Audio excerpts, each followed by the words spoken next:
I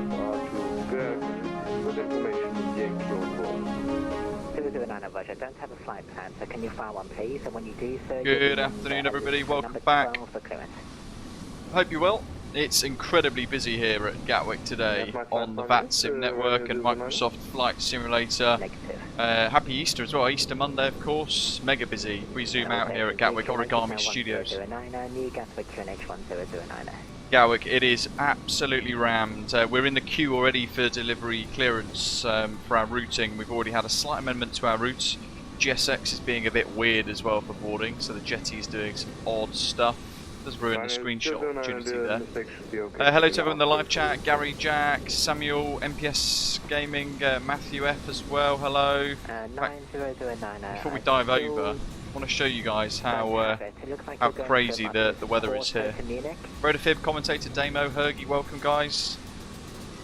From Gatwick to Bergen. That's spray. London Tablet, can you disconnect and reconnect and make sure that you've double checked? David, good morning. Rotafib, welcome. 80 Papa, hello. Thank you very much for waiting. Good Bastia, Bogner, 1 X-ray. Tran, Kalispera. 3411. Excellent. A mixture, Jan. It's FSLTL and AIG. So, there's delays for clearance. About 10 minutes ago I was number 12, number 11. Once we get clearance, we'll then have a queue to push back as well. Thank you for waiting. So you're cleared Tallinn. Super busy. Departure, squawk 0326. Dagger 1 X-ray departure now instead. So we've got a few things to tweak. In effect, 26 left, Dagger 1 X-ray, and then that causes us some issues with our reroute, because if we dive in here and we step through the plan on the nav display by Mayfield, Detling, then it gets all messy here. So Detling, Dagger, CLN, Clacton, which is the transition out of here, but then our original departure had us go from Gazbo, PAAVO, and then off to SOMVA. What we now need to do is go direct from Clacton to SOMVA, which will then allow us to draw the line across and then rejoin our originally planned routes, just because of congestion on the airways and air traffic control on the network, trying to basically balance everything out. So that's it all done. 9008 Gatwick. Osprey 9008. 9008, did you copy the Dagger reroute? Yeah, by the Dagger 1 X-ray. Osprey 9008, thank you. So I'll send it in text as well. You're cleared Tallinn, Dagger 1 X-ray departure, squawk 2731. Squawking 2731 by the Dagger 1X departure, PAAVO, and then as filed for Osprey 9008. Osprey 9008, correct. Report ready. What have we got then? QNH1009. 399 Gatwick. Gatwick, this is FRANE. David says, I think I'm going to fly from Paris. Carlito, welcome. Dwal, hello. Alpha Sierra 399. They've thrown the bags on already. Sam, hello to you as well. Ian Gray, number 13 for clearance for him. Mikhail, welcome to you. I think that's all of our channel members so far in the live chat. Welcome to everybody else for tuning in as well. Great to have you on board with us for this journey to Tallinn. Drzewiecki Designs New Tallinn scenery for Microsoft Flight Simulator. Okay, right. While we're waiting, 201 stay American 123 Roger. Let's have a look at Nabra. Who was the other station? So, initially we were looking at a different departure entirely. We were looking at the Frame 1 mic, now it's the Dagger 1 X-ray. Gatwick delivery, Osprey 340, gate 14, requesting IVAC clearance through Tallinn. 340 Roger, added you to the queue. So, you'll be number, I think, 14. Number 14, Osprey. Heading out of here, transition altitude of 6,000 feet. We've got information out from board now, I think, actually. Yes, it's reset. Are you ready for push? QNH1009. We're going to depart runway heading on 26 left. Climbing up. and then heading southbound towards the coast, not quite all the way, but initially turning left, and then routing out towards the Mayfield VOR. From there, 074 degrees to KKS 36, 5,000 feet, and then up through the Detling VOR to Dagger, and then Clacton. So it does create a little bit of a mess because our original routing was going to go FRANE, Spear, Tovgu, Dagger, PAAVO, like so. Instead now what it's doing is we're kind of following the same sort of... Osprey 282 Gatwick. Pass message, Osprey 282. Osprey 282, thank you for waiting, sir. Let me just check your route.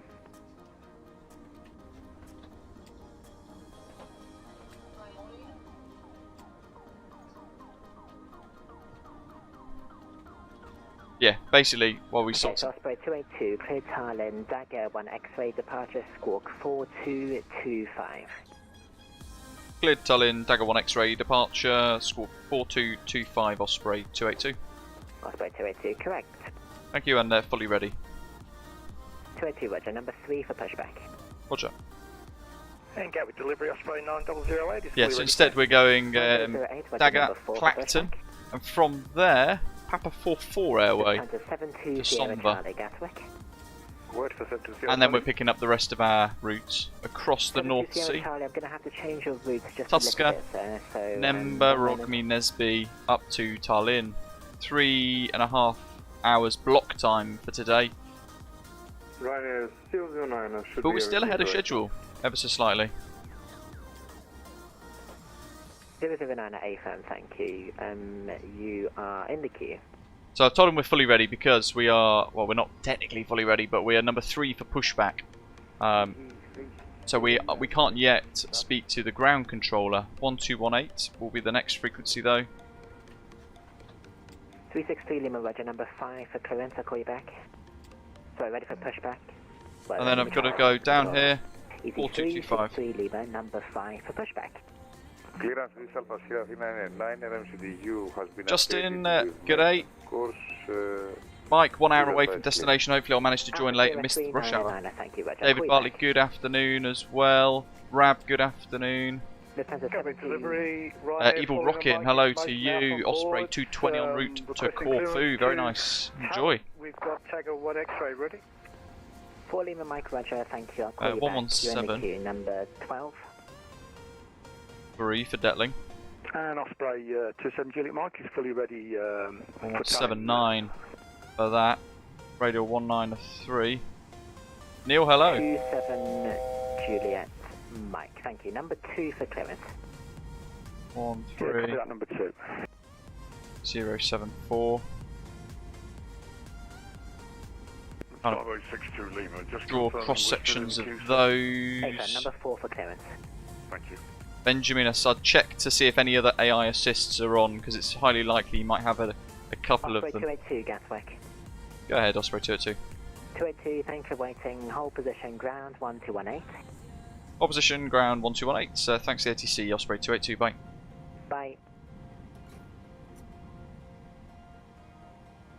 Where's 459? Contact Gatwick South 145. Okay, so now down here, 24225. we're chasing ourselves here to try and stay ahead of the ATC carnage from it being very busy. So 22k, takeoff profile 2,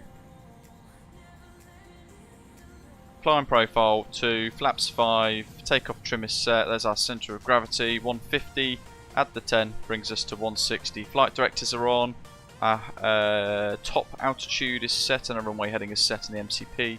Water brake RTO, that's all looking good. We need to pop our APU on.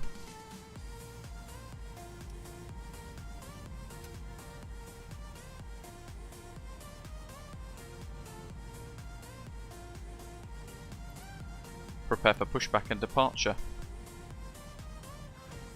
1218. From here, we're going to have tower online as well. 124225. Course K2 Papa, ready to taxi. Not going to call ready for push just yet.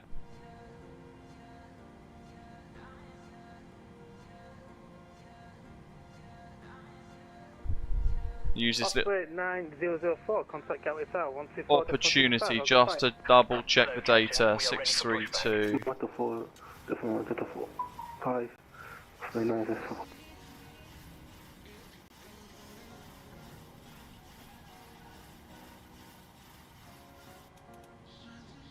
That's all set. Are we actually setting up for? Departure checks completed. Bypass Good. pin inserted. Get rid of that. Here comes the tug. Stand 3-5.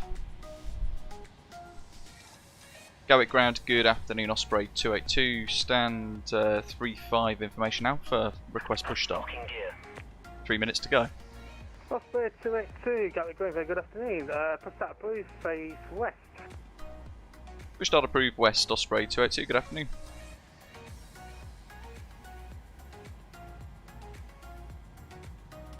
Anti-collision lights on.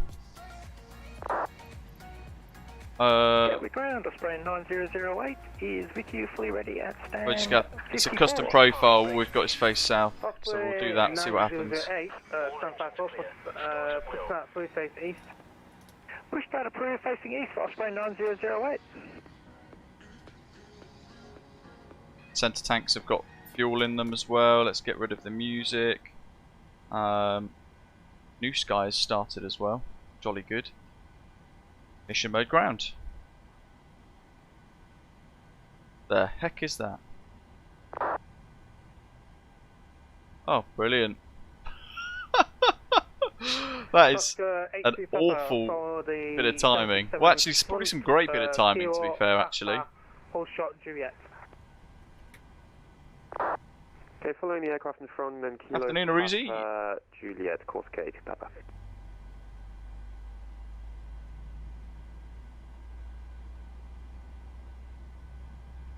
Gary, I'm not sure. We're investigating a bit of a weird issue with, like, I don't know, like some sort of bug or something in New Sky with zero fuel weight warnings. We've had a few today, myself included, which have been very confusing. Robson has said he doesn't know what's causing it either, the developer of New Sky. So we're trying to harvest data and work out how many people it affects and what the situation is, really.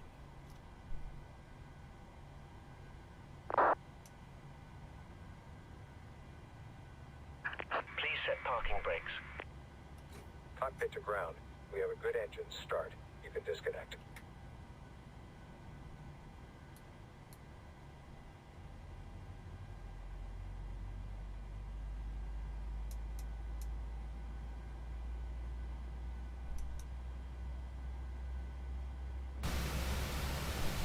Sorry, Gatwick ground, Osprey 9008. That was pushback facing west, correct? Negative, face east. Facing east, sorry, Osprey 9008. First screenshot today, look at all these clouds as well. Huge clusters above us. Like weather, like time.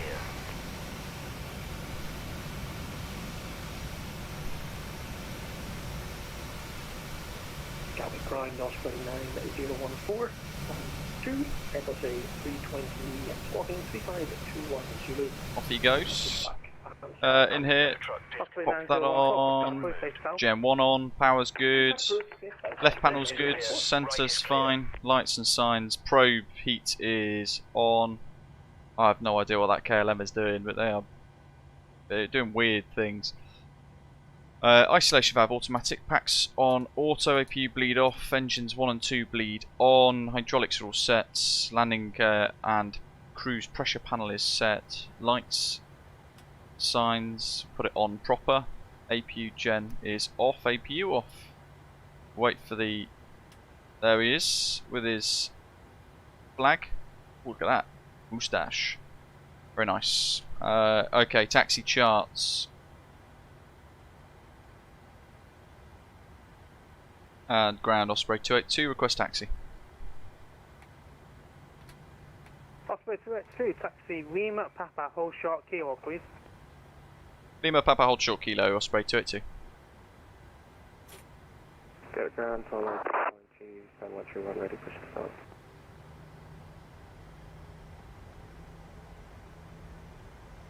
Yeah, Gary, we are investigating. It's a bit difficult while I'm live to try and kind of diagnose things, to be fair, so it might take us a little while. But in the meantime, we might look at sorting out a few of the bits. Let's just sort out the rudders, just to force the sensitivities back. Fully right. Fully left. All the way back. All the way forwards. And happy days. Let's set that as required. Engines look good. And we'll do a quick master caution check. LNAV, VNAV, auto thrust.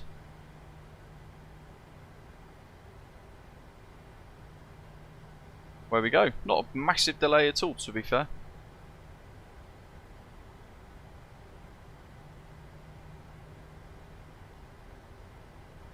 Dark Fury, welcome. Big old Lufthansa A340 there, look at that. Massive. And then a generic 7.3, I'm not sure what that's meant to be. Or that looks like a 767. Yeah, it's a 767.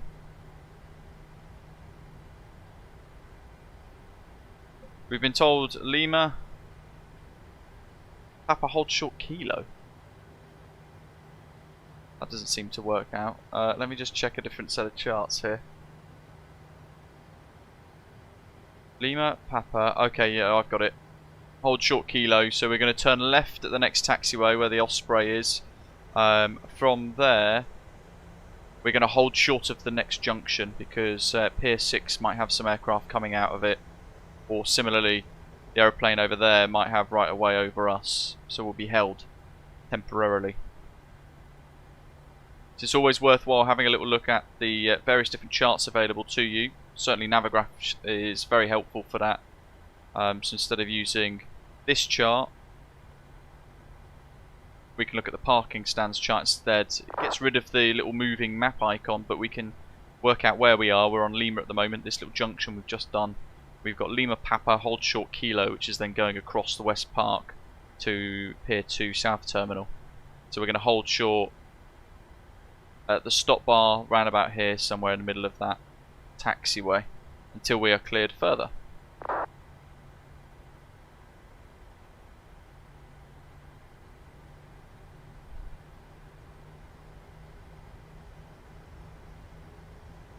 If you're new to the channel, welcome on board. Hit like and subscribe throughout today's live stream. Come and say hello in the live chat as well.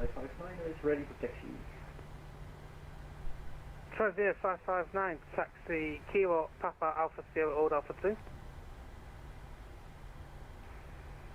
Transair 559, say again please. Transair 559, taxi under Alpha 2 via Kilo Papa Alpha Sierra. Yeah, that's another way of doing it. Rishi's saying there. This is Origami Gatwick as well, by the way.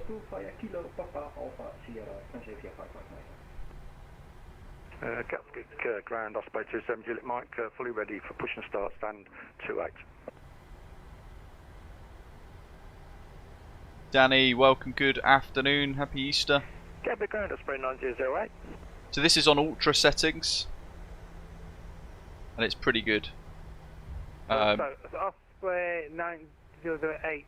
Gonna have a little look taxi at what our frame rate is at the moment in 4K on my side. Osprey 9008. 46 frames per second. I'll take that. That's pretty good. Just need to sort my seat out. Gatwick Osprey 27 Juliet Mike stand. So that Transavia is who we're giving way to at the moment, effectively. Osprey 27 Juliet Mike, push start approved face east. Push start approved face east. Osprey 27 Juliet Mike. Osprey 282 after the Transavia 737 passes right 6 left, taxi up at Alpha 2 via Papa Alpha Sierra. After the Transavia, continue taxi Alpha 2 via Papa and Alpha Sierra, Osprey 282. Just make sure there's no other Transavia coming our way, and there isn't, so we can continue. Right, 292, start approved face east, sorry about that. No worries, push start approved face east, 292. That's it, Dwight. You should have saw them when they in the rain a moment ago. With clearance, ready for push and start. Gary 62 Lima, hold position, traffic pushing behind. Very nice, look at that. Hold position 62 Lima. Gatwick ground, good day. This is Osprey 9006. Request push and start from gate 65. Correction, stand 65. Stand by, call you back. Transmitting 559, contact Gatwick Tower 124.225. Goodbye. Got Fly UK there. 124.225. Translate your point. Res, no problem at all. I did see your comment earlier on as well. You don't need to pop it twice, 3 times. I did mention actually at the time. My goodness, he's landing long.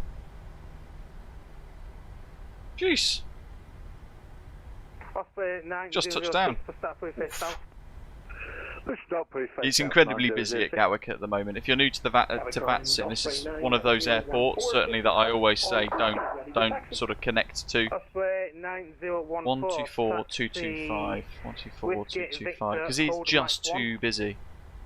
Whiskey to Victor and hold Mike 1, Osprey 9014. Papa Alpha Sierra Alpha 2, so we'll continue here. Grand Hello, course K2 To kind of where he is, and over there. Oh, look at that! That's a great variety of aeroplanes. Hey firm, I have messaged him to start taxiing, but he's not moved yet. No problem. Lots of Osprey, British Airways, Wizz as well there, Ryanair.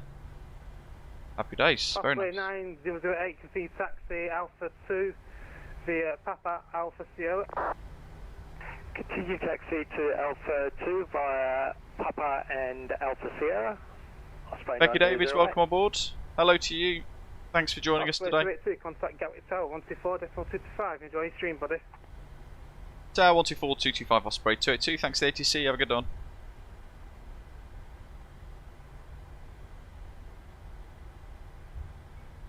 The Legend Dark Fury. So primarily FSLTL with their VMR, followed by the AIG pack with the VMR that I've created, flightsim.to, which everyone can download, and then I've got an Osprey Airways bespoke VMR as well, which you can download on our website for all of our liveries. Gatwick Tower, good afternoon. Osprey 282's Alpha Sierra for Alpha 2 ready. Osprey 282, hello, hold Alpha 1. Hold Alpha 1, Osprey 282.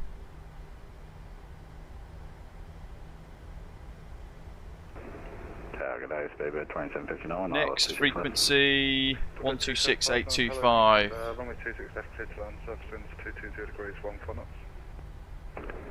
26 left, clear to land, stay by 2769. Got a British Airways aircraft coming in. VMR is VATSIM model matching rules. It's a specific. Basically it's the file, the model matching rule file that you download. It tells vPilot what to set basically. Contact ground 121.8. Alpha 1's here, so we're going to hold here at the red line. We'll just, to be fair, it's just come to a halt itself, so we'll just let it sit.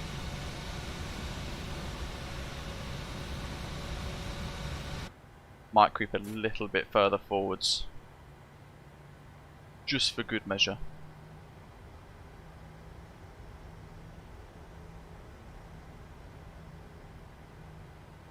Rab saying snow is expected in Scotland on Wednesday.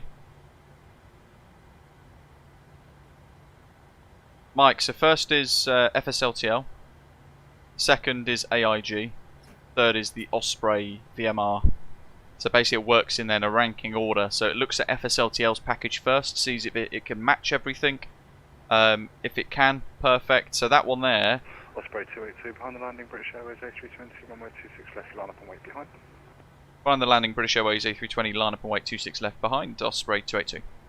This aircraft here is an FSLTL model, because we have CRJs, A320s, a few other aircraft included.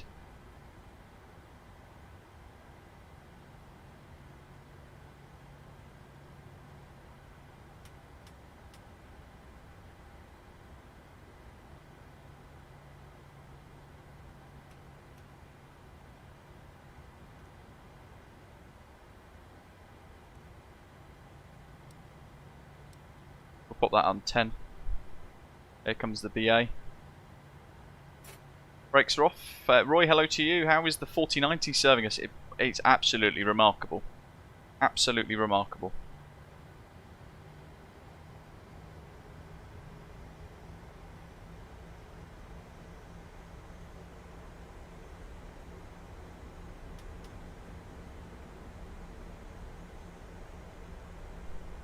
Gateway Tower, Osprey 9008 is at holding point Alpha 2.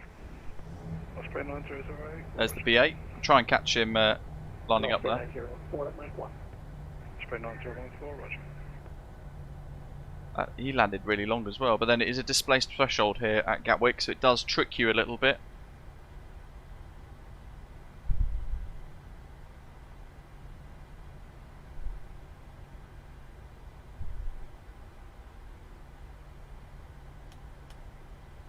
Lights, signs, and we've done all of our pre-takeoff checks as well. Gatwick Tower, Osprey 27 Juliet Mike, in turn for holding point Mike 1. Osprey 27 Juliet Mike, hello, roger. Osprey 282, southeast winds 220 degrees, 1 knots, runway 26 left, clear for takeoff. Runway 26 left, clear for takeoff, Osprey 282. Jupiter 2759, right onto 08 left, hold short of Romeo. Okay, bottom left. Right, 08. We've got the control visualizer back up for you guys. Yeah, Rodafib, it's a 1200 watt platinum PSU. Blue scan 217. 40%, good, set, toga.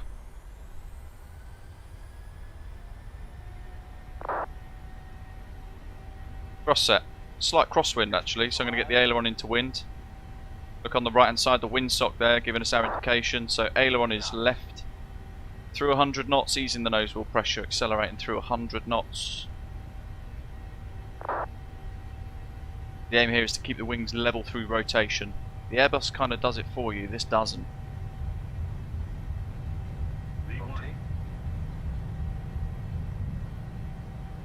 There we are, look at that. Speedbird 2759. Ahoy. Ground 121.8, bye-bye. Positive rate of climb. Gear up. 1218, Speedbird 2759. I'm just looking at the flight directors. Getting thrown around a little bit by the wind. No grief.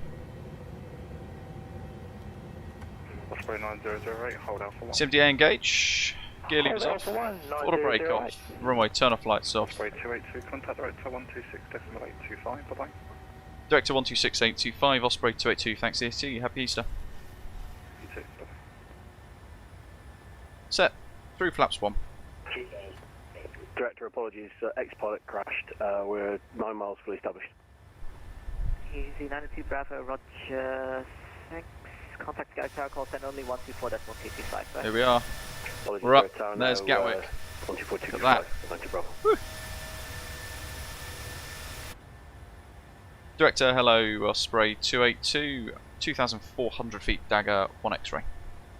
Osprey 22, Gatwick hello. Climb altitude 5,000 feet. Climb altitude 5,000 feet, Osprey 282. Fly B183, localizer established. Turning left. We're going to keep that collar coming around to meet the aeroplane's turn. Captain Director, EasyJet 125 with you, descending flight level 80. And clean the aeroplane up as well. Captain Director, EasyJet 125. Stand by.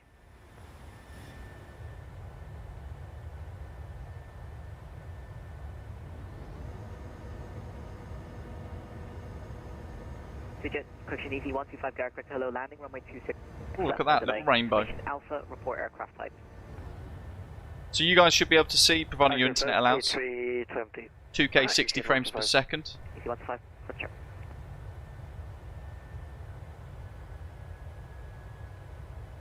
Gary says, how much should you hand fly the aeroplane? That's a great question. That's subjective, so it depends on what you're doing and how, whether it's appropriate or not. So for this particular departure, with it being quite busy, but also having to change radio frequency and things like that, I've turned the autopilot on as quickly as I can, got LNAV and VNAV active and working for me, so that I don't have to worry about managing it myself. Otherwise, there's a lot of work to do effectively. So 250, 5,000.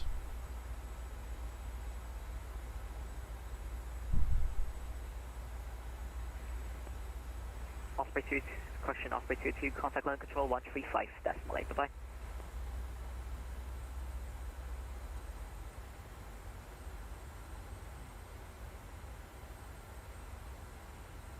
Was that for Osprey 282, sorry? Osprey 22, contact London Control 135.8. 1358 for Osprey 282, thanks, good night.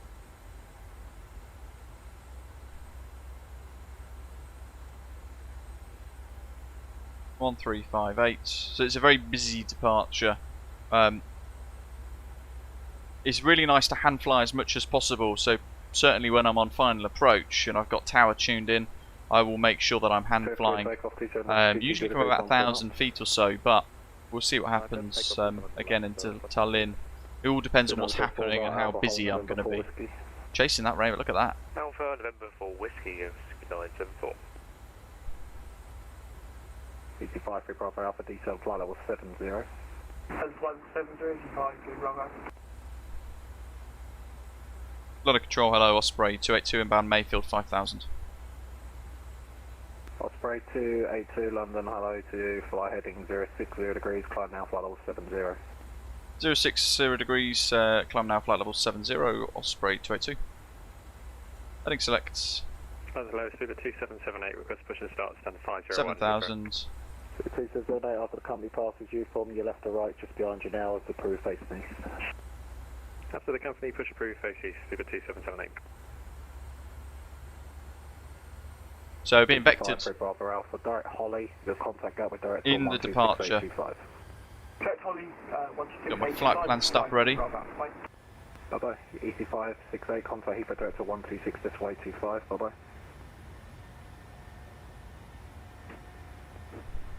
Contact Gatwick Control 126.825 for the service. Pleasure, speedway 189, close hold being routed through this little pocket of cloud here. Look at this. Speedway 1625, contact London Control on 127.1. Bye bye. 7000 now. 1271, right now 1625. Gilbert, good evening to you. Osprey 7821, descent flight level 100. Descent flight level 100, Osprey 7821. Speedway 462. Epic. 462 Victor. Who's that? Someone else is flying. They're flying in. Love it. Roy, yeah, everything's on max. Ultra. Osprey 282, turn left 020 degrees and climb flight level 110. Turn 020 degrees and climb flight level 120, Osprey 282. 110. 110, Osprey 282. Hello to you, Virgin 364, stem 33578, under the push and stop. Search 364 approved. Crazy vectors.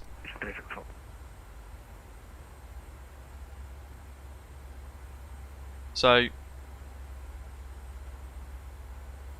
standard pressure, level change 250 for now, 020, flight level 110, set, climbing. Where's that view? That's my favourite view right there. Here we go. We've got our work cut out for us today, haven't we? This departure is as real as it gets.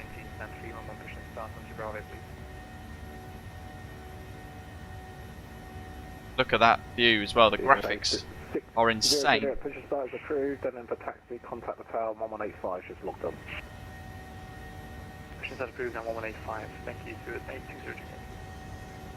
London Centre, Osprey 9014 to the Diagonal X-ray at 5000 at Gatwick. Osprey 9014, London Control, hello, turn left 020 degrees and climb now, follow 110. Jack, because there's an issue with the way that the weather data gets fed into the sim. Left heading 020, climb Look at those clouds, my goodness. Left 020, climb level, flight level 110. Quick broadcast for everyone at Gatwick quick broadcast for everyone on the ground at Heathrow.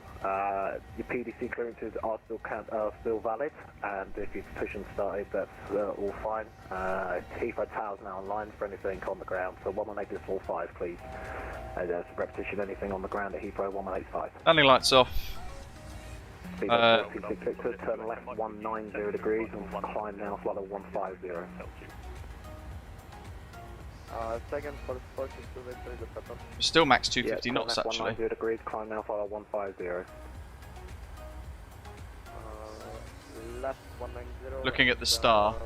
Hey, look at that, we've got a contrail, somebody flying over. Correct, Osprey 808, turn right 170 degrees, descend flight level 110. Turn right, radar heading 170 and that's 110 Osprey. These are some gnarly clouds. Correct, Osprey 282, climb flight 170. Climb flight level 170, Osprey 282. Osprey 9014, climb flight level 170. Up to 170, Osprey 9014. Good day, Shadow 6 Mike Charlie with you. Stand by, speedbird 189, We'll set 285 for now. 127.1, bye bye. 127.1, bye. Shuttle 6 Mike Charlie, London control, hello, it's landing 27. Pressurisation panel, they're good. Still got to climb away before we get the seat belts off. Flight level 90, level by Bobson 27 right to right, or we shuttle? We're up. Ryanair 5 Hotel Charlie, climb now, follow 110. Level 110, Ryanair 5 Hotel Charlie. Osprey 282, report you're heading to London Control 127.1. Heading to London Control 1271, Osprey 282, thanks, see ya. See you mate. 1271. Osprey, lots of Ospreys today. Osprey 7821, descend flight level 80. 1271, the best call sign. Lufthansa 334. So yeah, I'm really busy here. Let's flick back to here. North November, Franks, runway 19. Report final number. Report final 19, Golf November. Good afternoon. We'll go for 285. Check altitude target.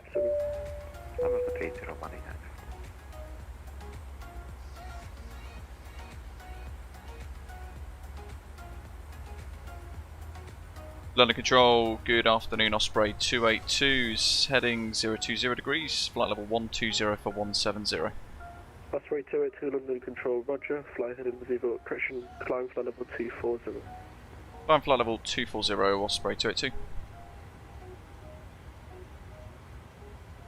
So London Control is an incredibly busy piece of airspace, and within that they have 4, 5, 6 different controllers depending on what sectors are online, what sectors are active at the time. So incredibly patient. We're using a level change for our departure today because we're not on the SID. We've climbed away through that.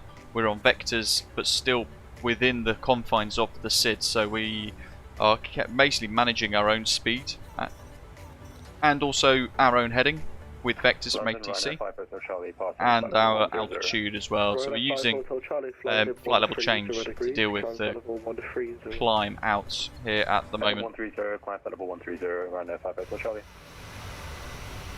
We'll try and do another little rotation around the jet before ATC calls us up.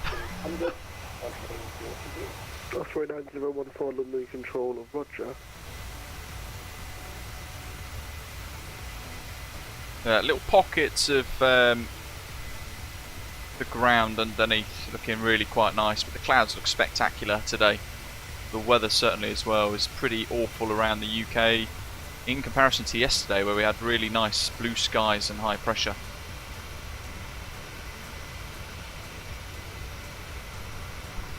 Rez, that's great to hear, buddy.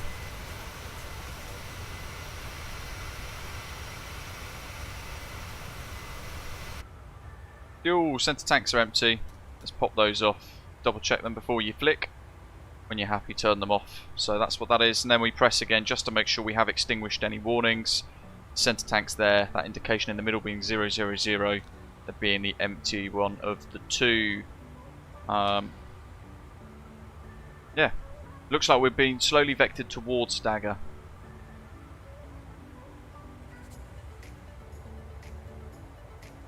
Golf Echo November, final runway 19. Golf Echo November, runway 19, surface wind 250 degrees, 20 knots. Frames are back to 60, which is what I've got the sim capped to, maximum of 62 frames per second in 4K. DEF split scimitars are an option. Look at those two contrails back there. Two aircraft flying individually separate routes. Can't really see any others at the moment. We'll check northbound. Ryanair 5 Hotel Charlie, climb flight level 290. What have we got? Resume navigation, direct to Conan. Can't see any there. Flight level 290, direct to Conan, Ryanair 5 Hotel Charlie. Look at that. EZ45, correction, Alpine 45, My Delta God. Romeo, descend to flight level 140, level by Abton. Fritz, you know what? There were so many issues with Level 140. the pre-planning that I gave up even cross-checking the data. Control, good afternoon, Channel Azar, what does trim do? That's a really good question. So, London Control, route direct Cinema. we're listening out very carefully here for our call sign. So various different trims on an aeroplane. Roger, They're all in different locations, but you've got aileron trim, which are these two toggles here. Rudder trim. Osprey 282, resume navigation direct SOMVA. And navigation direct SOMVA Osprey 282. Ryanair 92 Quebec Zulu London. SOMVA. Execute. LNAV.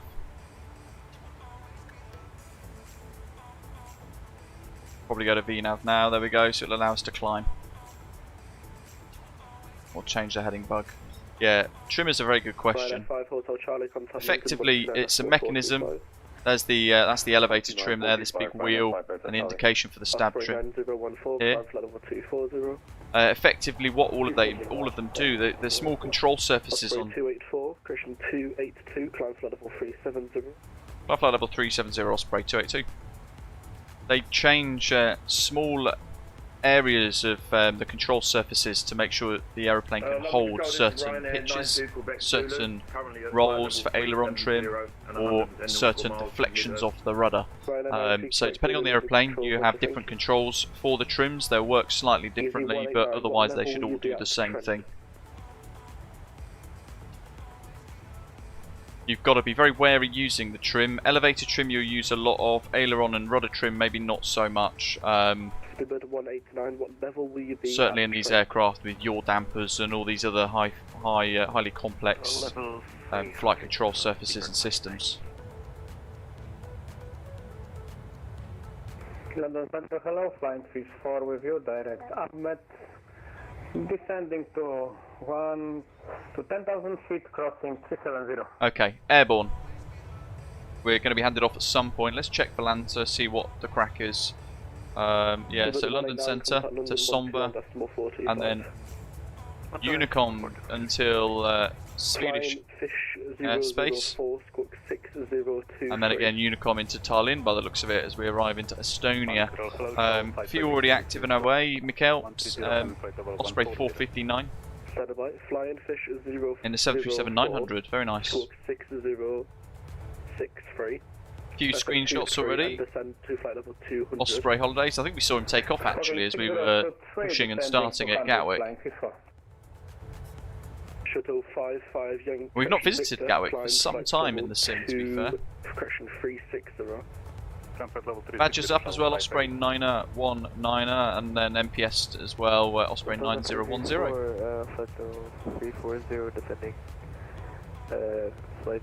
The magenta line shows you what we should have been kind of flying. Descend, flight level 160. Stand by, let me just get rid of that because that was two lines. The green line shows you our actual flight path with the vectors as well over Basildon, Malden, Colchester, and then we're going direct now to SOMVA up here. 014 navigation direct SOMVA, climb flight level 370. Can I go as far as 350 at the moment, please? Just too heavy. Direct SOMVA, what level? 350? Climb flight level 350, that will be your final level. Okay, final control. Ian's up, Osprey 9008. 800 feet for flight level 120. Ryanair 56 Hotel Zulu, turn right to the Who else have we got? Graham there as well. Screenshot upload failed. Story of our life on Volanta, it seems. We zoom into Gatwick, look at that. Look how busy that is. Every one of those is a person connected to that sim. Incredibly busy. And I'm trying to upload our screenshots that we've taken so far today as well. Transavia 559, Unicom 122. With you heading 020, passing 135. Stand by, Transavia 559, Unicom 122.8. 122.8, Transavia 559, goodbye. EZ39 Delta Echo London, are you on a head-in or are you direct to Lambourne? Pelipro, welcome. We're direct to Lambo on EC3. Yeah, as Rishi said, you'll find using rudder trim is more beneficial on kind of the small props, small engine ops. However, even when I'm flying the PA28, granted I've not flown it for a year, but I'd never touched rudder trim. Elevator trim, yes, really useful for hand flying approaches and hand flying climb outs as well. 974 London Control, good afternoon. Roger. Osprey 9008. 30 Nugget 1 Hotel.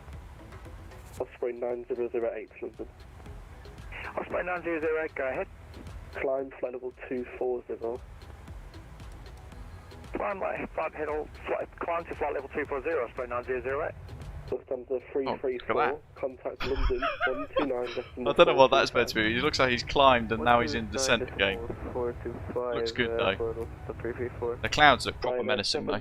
2, Quebec Zulu, contact London 129.45.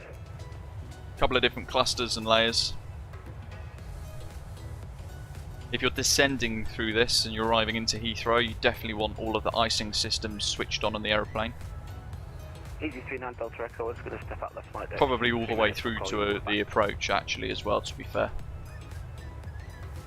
There'll be a lot of ice in those cumulonimbus clouds and the cumulus clouds down there. And what we can do now actually as well, we could probably prep switching out to Unicom 1228. Yeah, welcome. If you are new to the channel, great to have you on board with us. Joining us today, Easter Monday. Osprey 9008, climb flight level 350. That's ready for the transition across to Unicom. We've got an aircraft there. Osprey 9008. Probably a little too far for us to see. But he's on TCAS. Nicholas flying Lufthansa 400 Frankfurt to JFK right now. Nice one, that's a long old journey.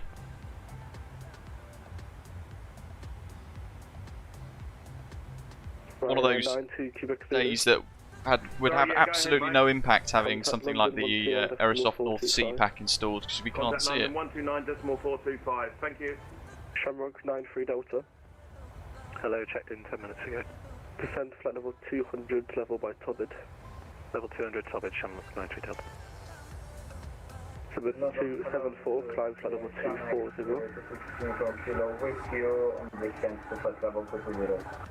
Shellex 26 Uniform Kilo London Control, Roger, standby. Brakes to 974, climb flight level 200.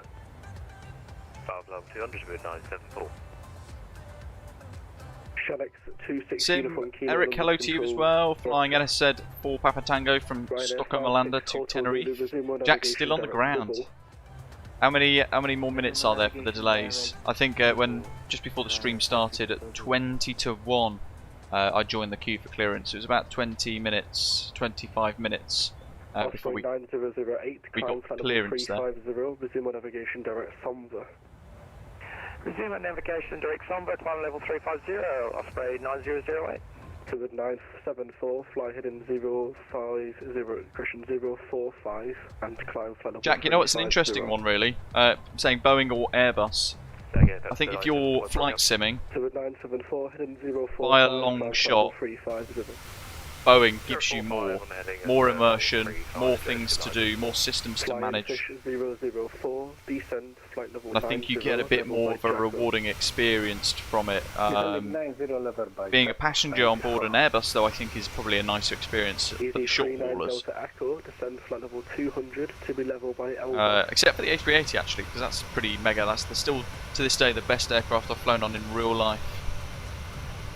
Easy 39 Delta Echo, descent, flight level 200, level by Alva. Yet to fly on an A350-1000 though. Would very much like to. Break, Osprey 3, correction 282, Unicom 122.8. Unicom 1228, Osprey 282, thanks, see ya.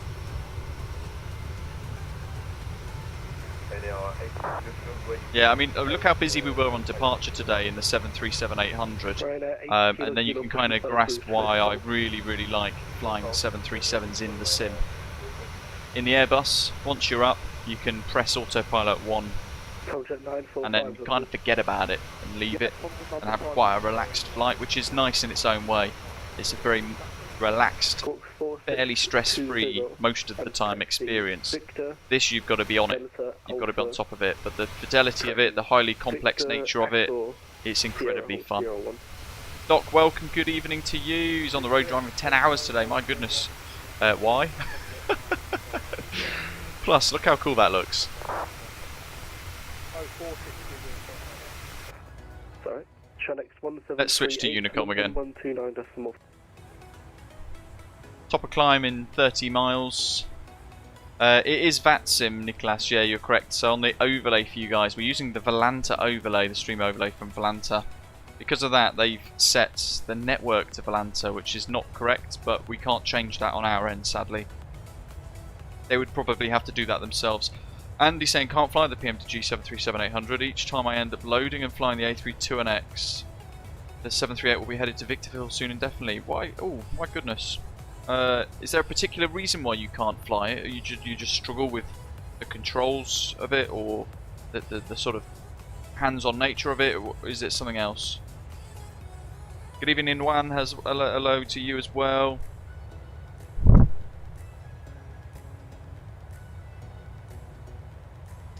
Doc, sorry to hear that, buddy. I hope everything went well. Be safe on the road as well, for certain there. 200 miles, wow. Mashek's still at Gatwick.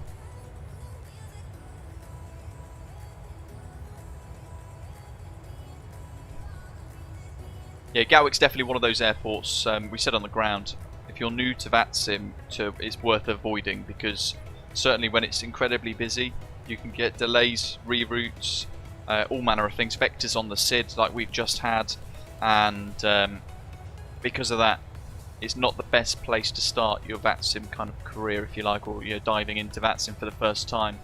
I think it's you're better off using somewhere a lot less complex and a less, certainly less busy as well. Edinburgh is the one I always recommend. Graham, hello to you. The most stressful departure ever. Full on, wasn't it? Got myself on TCAS ahead, one flight ahead, and Graham's flying Osprey 9014 today.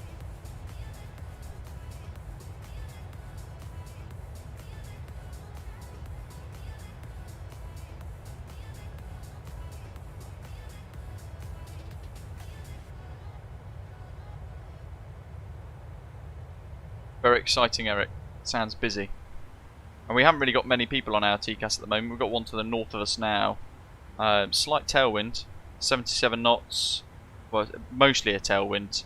Ever so slightly a little bit of a crosswind as well for us, but that's helping us shove across towards Europe. That's the aeroplane on TCAS. He's miles away. But with the 4090, we can actually we can fire that up. Can't really see him that well with that, but we can extend the distance for which aircraft around us on VATSIM are drawn. So he's about 40 miles or so away, 35 miles away, but we can actually see his contrails still, which is really quite cool.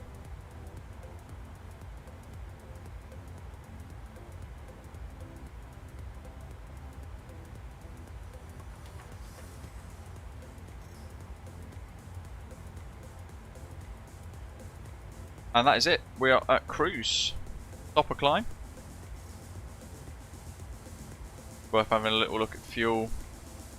So our minimum's 2 tons for alternate plus diversion, so we're 1.3 above, which is good.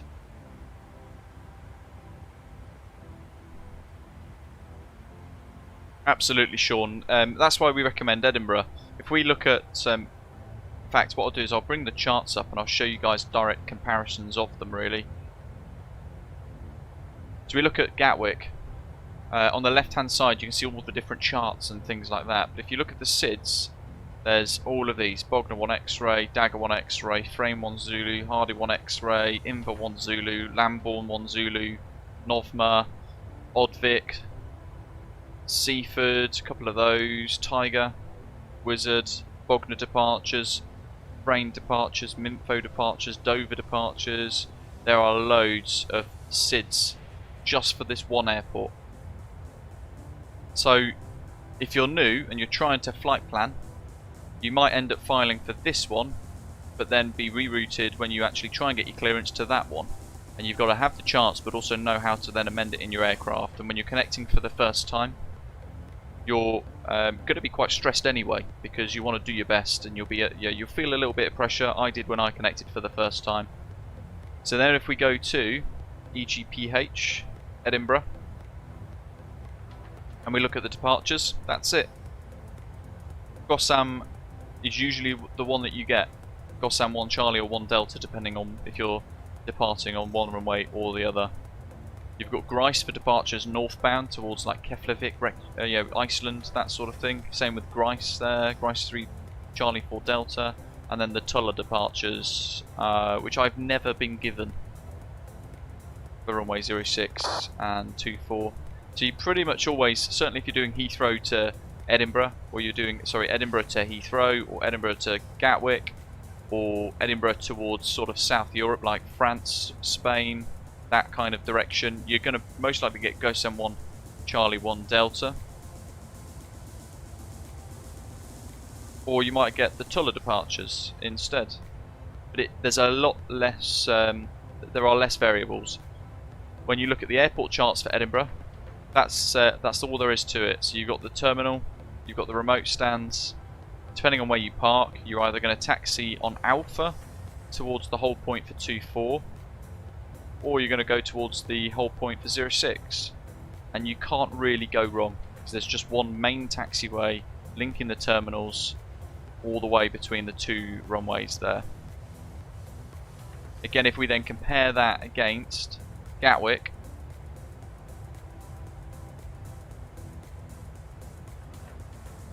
much more complex, so it gives you more work to do.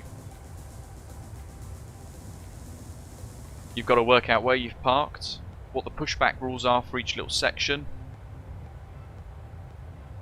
and go from there. Let's see, if I go to... There we go, that's a little bit better. And there's all sorts of nuances at Gatwick as well. There's hold at Papa 1 there, you might get told that. If you don't know what that means, then you could be taxiing Lima, Papa. We got told hold short Kilo, but we could have been told hold Papa 1 there.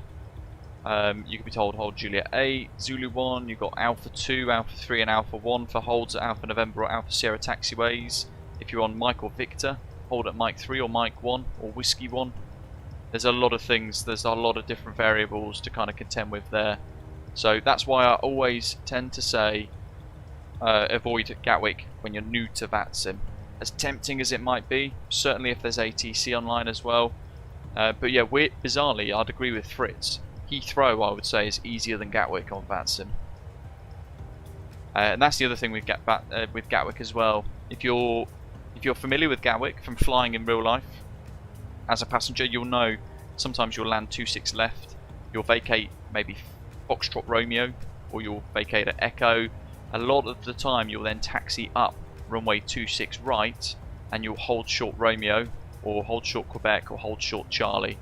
And then you'll get taxi on Juliet, or you'll get Quebec, depending on where you're going. If you're going north or south terminal, it kind of splits off into different taxi routes in.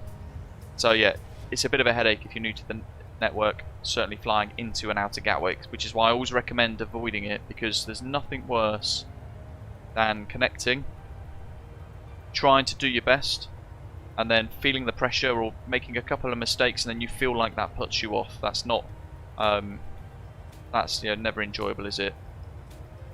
Everybody wants you guys, certainly if you're new, to have a great experience on the network, gain the confidence, which is why I always recommend Edinburgh. You'll also find a lot of new controllers in Edinburgh as well, and because of that, they're also learning.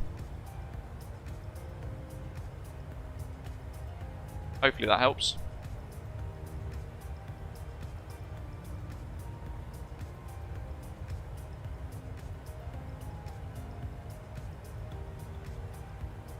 Just a few things to bear in mind anyway, at least. A bit of advice from myself. Andy says he can't use the 737-800 from PMDG. Struggles with setup and control hardware, doesn't play well.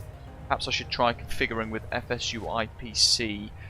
Andy, what I'd probably recommend is, I'd love to try and get a bit of help sent your way to get everything set up. And there's a lot of the guys in the Discord server that are very, very good with that sort of help and advice anyway. So hopefully, if you're in our Discord server, Andy, post live stream today, we can try and get you sorted so you can enjoy the 737.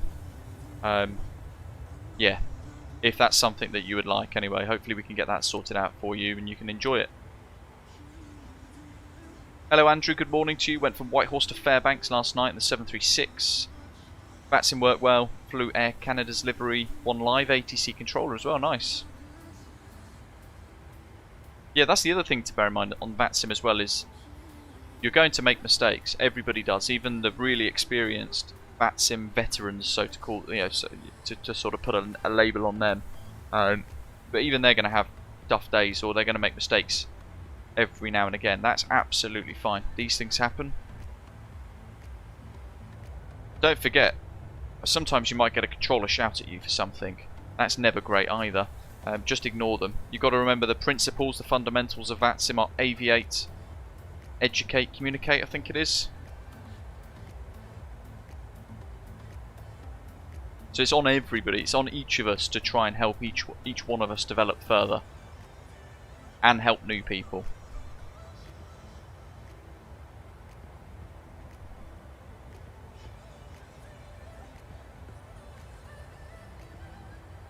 Aviation Passion Simulator, hello to you, saying, do you use any mods on the 737 or scenery? If yes, can you write them in the description?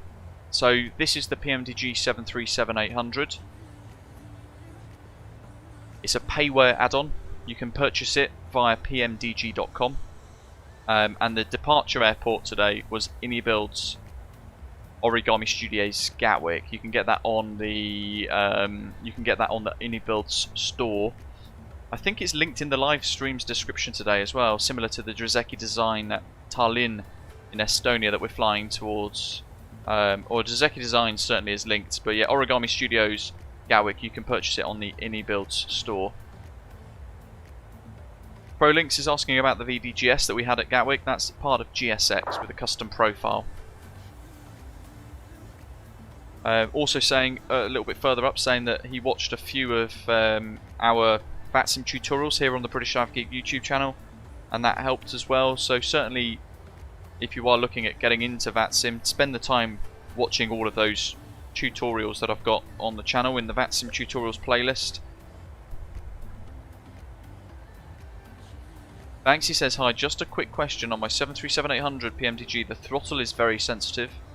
If I move the throttle a little bit, it goes straight away to Toga. Is there any way to fix that? We'd need to see your sensitivity settings, Banksy, I think there. I'd probably...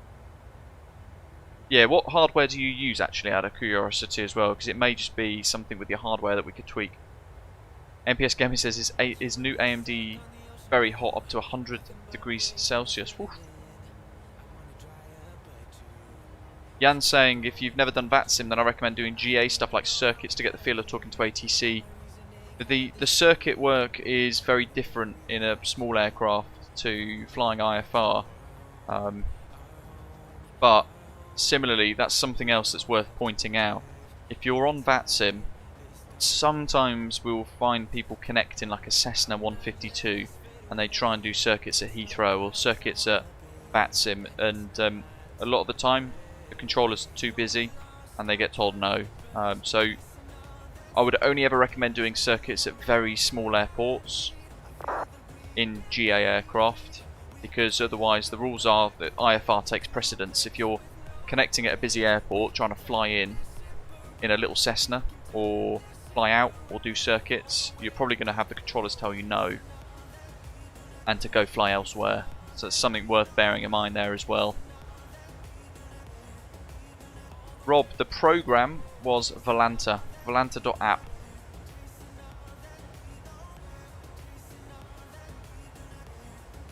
Rez, yeah, do it.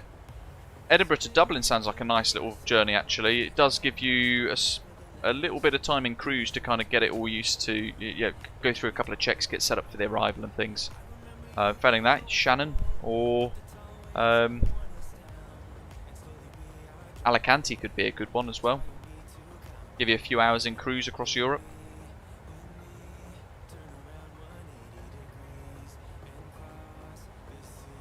Living on a player, yeah, mix it up. Go and find some ATC somewhere. No sound mods for the 737. Pretty good as it is.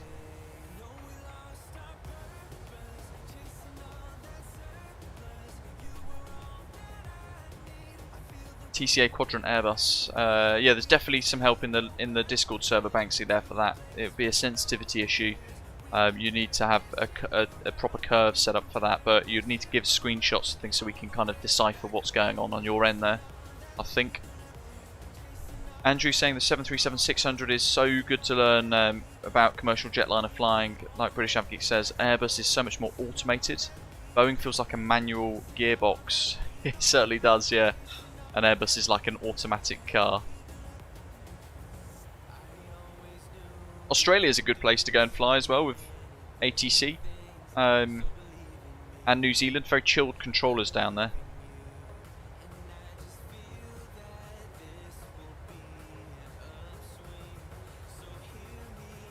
John, good morning to you over in the States. Great for you to join us. DOSUR's coming up, and we can have a little fuel check at that point, I think. Oh, we've just had a fly past. Actually, he's going to be quite far away. Deceivingly so on that nav display. Yeah, we can't see him. Great to hear. John, enjoying the Hong Kong flight. Stonners, good afternoon, mate. Hope you're well. Had a good Easter, I trust. Bristol's a good one for circuits. Yeah, they have a general aviation section on the south side of the airfield there, so they can try and fit you in around the big aeroplanes, and it kind of feels a bit more realistic when you get the odd DA40 or something like that connect to fly there. Sean's been steeling himself up to use VATSIM. It feels he can do clearances, etc. Just a little bit more work when it comes to being in the air or being on Unicom, and then suddenly the controller comes on. You'll be absolutely fine. Dive into it. I have heard of them high quality music, but you know, if you want to support Russians robbing developers of their hard work, then that's the kind of site you use, but I'm very much against that. Plus, they're very wary about anything Russian at the moment until they figure themselves out and stop invading Ukraine. That's a different topic entirely.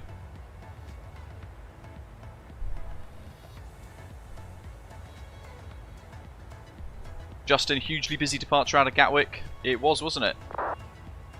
Nice to have vectors in a SID as well. That's very rare. Gave us a bit of work to do. Kind of had me on my toes actually for a little while.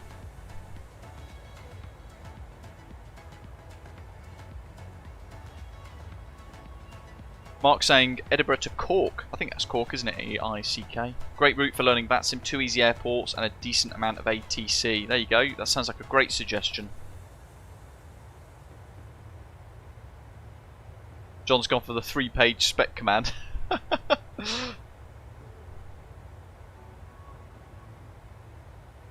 Mikhail was asking anyway to check whether you got any penalties in your flight so far. I don't think there are, to be honest, actually. Off the top of my head. There's the new PC specs. Absolute whopper.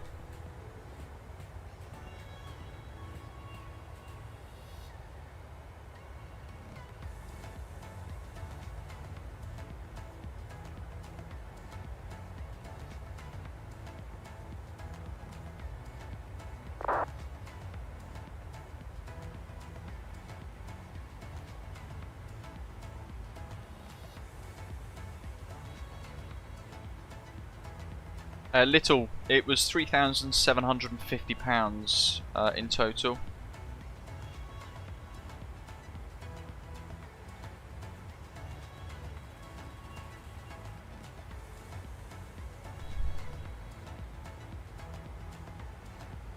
Mikhail, you would have been absolutely fine. Don't worry about the departure. Don't worry about penalties either in New Sky. It's one of those things. Living on a Player's asking, is that are there any major differences flying using VATSIM in North America as opposed to the UK or other parts of the world? Transition level is the main one in America. It's nice and easy. All of it's 18,000 feet transition altitude and transition level, going back down again 18,000 for that. That's nice and easy. Otherwise they use inches of mercury instead of hectopascals for the QNH, the altimeter stuff. There are a couple of different phrases you'll hear that will be different, and I've covered a lot of it inside the regional differences tutorial that I've created for VATSIM, so it's worth checking that out as well.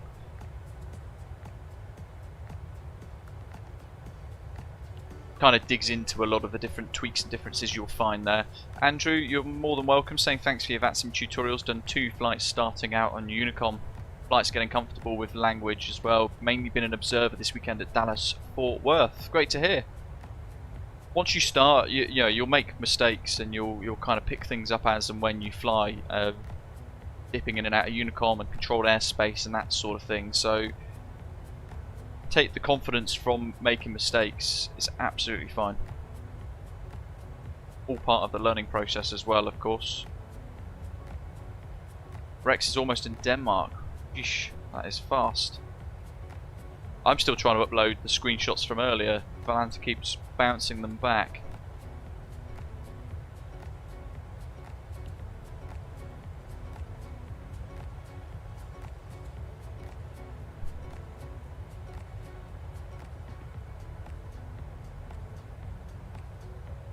We got slightly different routings to the other guys. I feel like we do. So on Valanta. Oh, that's a mega screenshot. Look at that.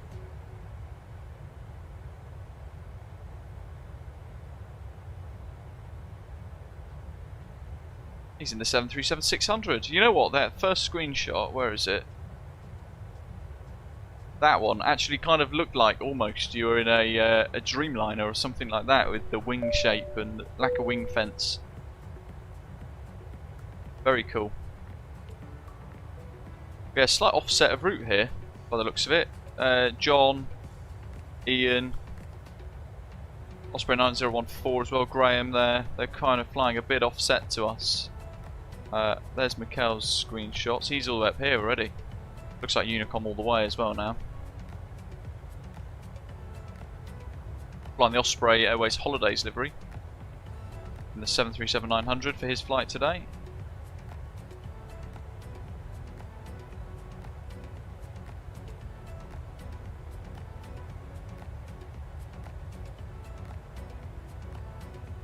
What else have we got up here on this line? Osprey 9004. It always zooms back out again, doesn't it? It's quite frustrating when it does that. Makes it quite jittery. MPS is no screeny grabs. Graham. Ian. Got a few. Very nice. Awesome, parked under the bridge as well.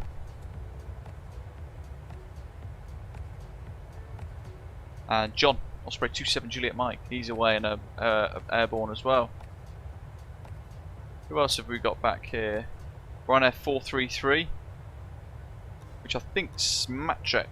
Uzi as well, Osprey 340's away. There he is, in the Fenix A320. Very nice.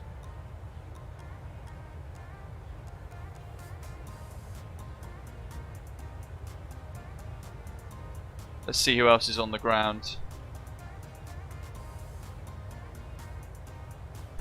There's still massive queues.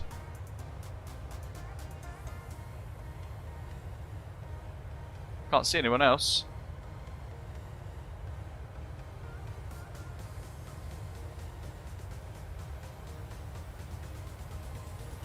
Ryanair 4 Lima Mike there, flying to Tallinn.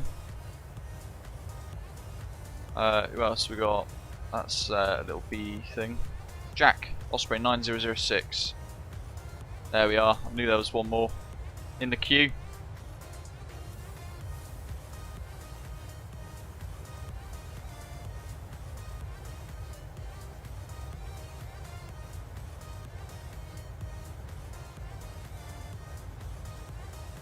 Still got 27 on the ground at Gatwick, Sam says.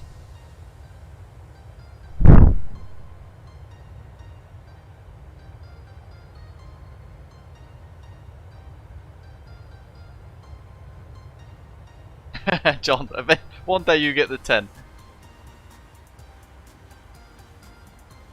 Neil, hello. Can you change the call sign to your fixed call sign after selecting a route in New Sky? Yes, you can. So you can go into, when you're profiling on, when you're setting up on VATSIM, when you're pre-filing it onto the VATSIM network, what you can do is just select a new call sign there and pre-file with something else instead. Jack's enjoyed that departure, that's good. David's en route from Paris. Paris Charles de Gaulle, Paris Beauvoir, or Paris Orly. Andrew, we are working on some other special edition liveries. We're also working on some other bits too, like a GSX ground profile as well, ground vehicle kit, which would be quite cool. Alberto, good morning to you down in Chile. Hope you're well. Andrew was asking a little earlier on, can you explain in order what lights you put on and when during startup, push, start, taxi, takeoff? Yeah, good question. So, whenever there's power to the aeroplane, in the Boeing, POS lights need to be on steady, which is the lower of the two here. Otherwise that incurs a penalty on New Sky. Certainly if you're tracking the flight on New Sky with Osprey Airways, it's monitoring the lights being on at the right times as well. So you want the POS light on to steady before you get power to the aircraft, or just after. New Sky's looking for that. Logo lights, if it's dark or gloomy, you can pop that on as well if you want to make it look snazzy and illuminate the tail. Why not? It's a good design on the back of the Osprey tail. When you push and start, once the tug's attached and you're cleared for pushback, I turn the anti-collision lights on at that point, just before I take the parking brakes off. That way I know that is on 100% before the wheels start to move. Once that's disconnected, we've pushed and started and everything else is all done. The tug's disconnected and we begin the signal from the dispatcher for the ground pin being removed. He's holding it up on GSX. When we get cleared to taxi, I then turn the taxi lights on. When we're cleared to line up and cross the hold point for the runway, the taxi lights go off. The position lights go from steady to strobe and steady to activate both nav lights and strobe lights. Runway turn off lights go on and the landing lights go on as well. Just keep it simple by turning them all on like that. Wing lights can go on if you're flying through icing or into and out of icing conditions. You can pop those on as well. They might help illuminate the leading edges of the wings to indicate any ice that might be building up. So that's a kind of conditional. Wheel well, I just leave that off. In the Airbus, similar, just the toggles and the dials and things are labelled differently. The different lights. That's better.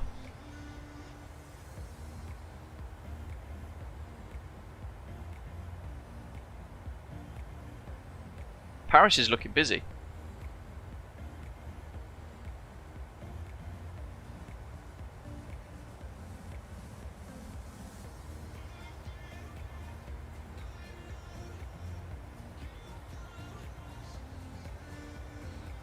Trying to find David on the ground. He's oh,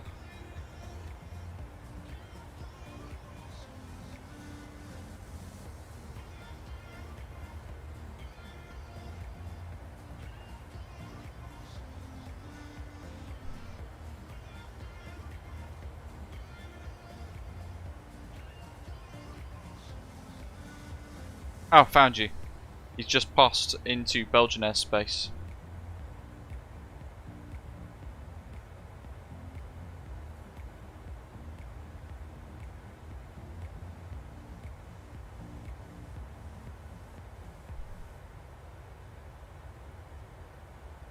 One more screenshot to try and upload. Keeps failing.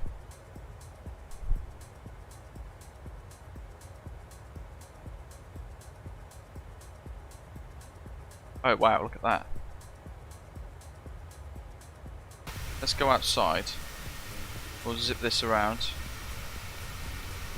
Oh, Justin, it's in the specs. Call Master or something like that, I think it's called. Oh, well, no. It said it was a good one, but it's an all-in-one big whopper. PCS, or is it Corsair IQ? One of them. Oh, looking great, isn't it, Stonners? Totally different output in 2K60 if you're watching. In that, even the clarity of the ground below.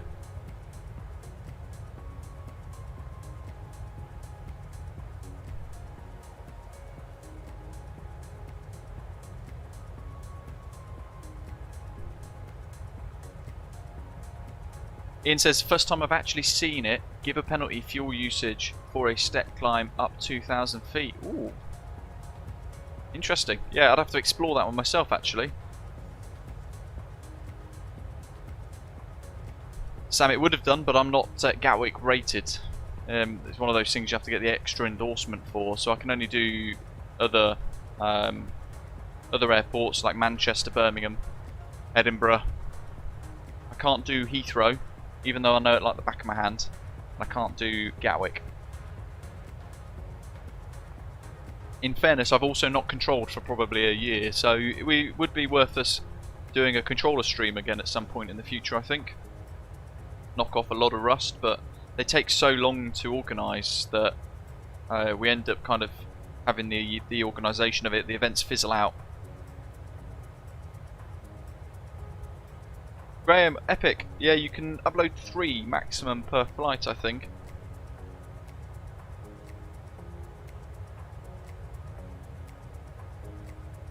Sean, good to hear. Certainly, it's nice that I'm able to kind of give you guys this improvement as well, thanks to Fritz, those mega donations that helped afford the new system. Being able to give you guys streams in 2K 60 frames per second, I'll be able to start rendering videos in 4K as well, all that sort of stuff. Looking forward to that. Bringing you guys some better, clearer, high fidelity, ultra graphic type content.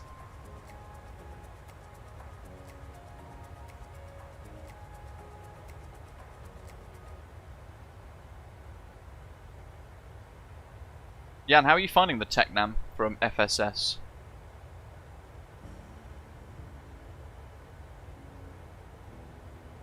There you go, it's a PCS Frostflow 360 series RGB high performance liquid cooler all in one system for the CPU and the graphics card and stuff.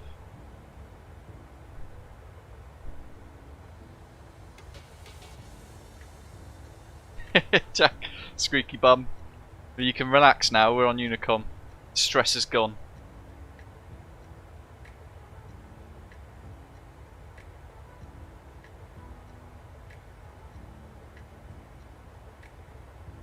And that's the key as well with VATSIM, when you get controllers that are that good, all the way through from Gatwick there, delivery, tower, Gatwick director, London control, and then the second London control. Really skilled people that offer unparalleled immersion. Yeah, the Corsair 500X is stunning. Just 5000. Yeah, it's a stunning case, Justin. It's got this smoked glass on the side, which gives this really nice slight grey hue to the white RGB that I've got set up. I put a picture of it on Instagram the other day actually, and it is lovely, really really nice. It's such a great PC.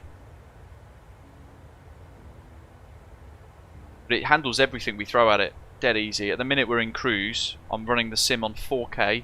I'm outputting the stream to you guys in 2K 60 frames per second, and the stats for me show the CPU is at 4 to 6% utilization.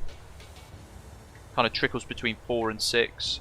GPU is being used 30 to 34% utilization. VRAM's at 62%. And the RAM is at 48%, and I've got 62 frames per second, which is what we got capped. So in the NVIDIA control settings, it's the absolute maximum of what we can do there. And it's pointless having the sim run beyond that, which is why I've got NVIDIA's control panel to cap the frames at that 62 level because we don't want it chasing, going up to 100 back down again, shooting up and down, up and down. Instead, the sim can stabilise at 62. The PC, so the CPU, the graphics card, everything else can kind of just take that stress off. We don't need anything more than 60 frames per second in a flight sim realistically. 30's fine, to be fair. Justin, no lag at all. The smoothest I've ever experienced in builds Gatwick, actually. Quite remarkably smooth at that. Look at that. Currently passing overhead Arbenra in Denmark. That's the Arbenra Fjord.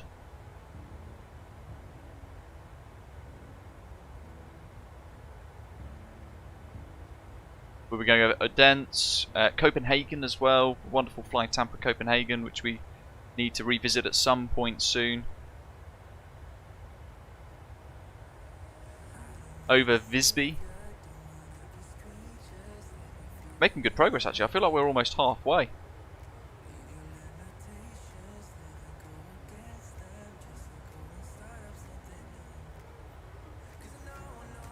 Graham saying his best friend is a real Airbus A330 pilot. He thinks what we do is crazy on VATSIM. Boeings and Airbuses are not designed for single pilots for a reason. Yeah. We have our work cut out, don't we?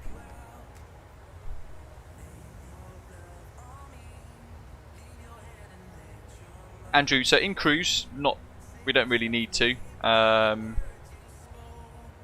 But when we're vectoring in, routing into an airport, or if we're departing on UCOM, yeah, position reports become a mandatory kind of item.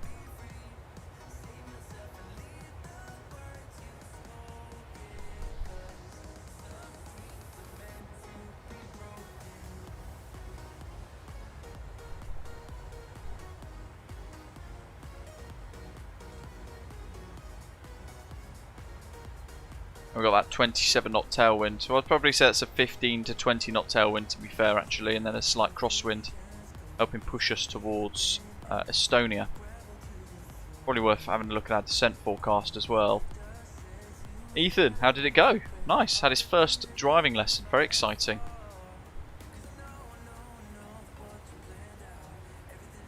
So if we look at, I don't think we've got any OTC at Tallinn. So METAR at EETN, currently wind 040 degrees at 8 knots, variable between 010 degrees and 070 degrees. Cloud ceiling and visibility is okay. Temperatures 11 degrees Celsius, dew points -5, so that's a nice spread. QNH 1025, it's fairly high pressure there for them.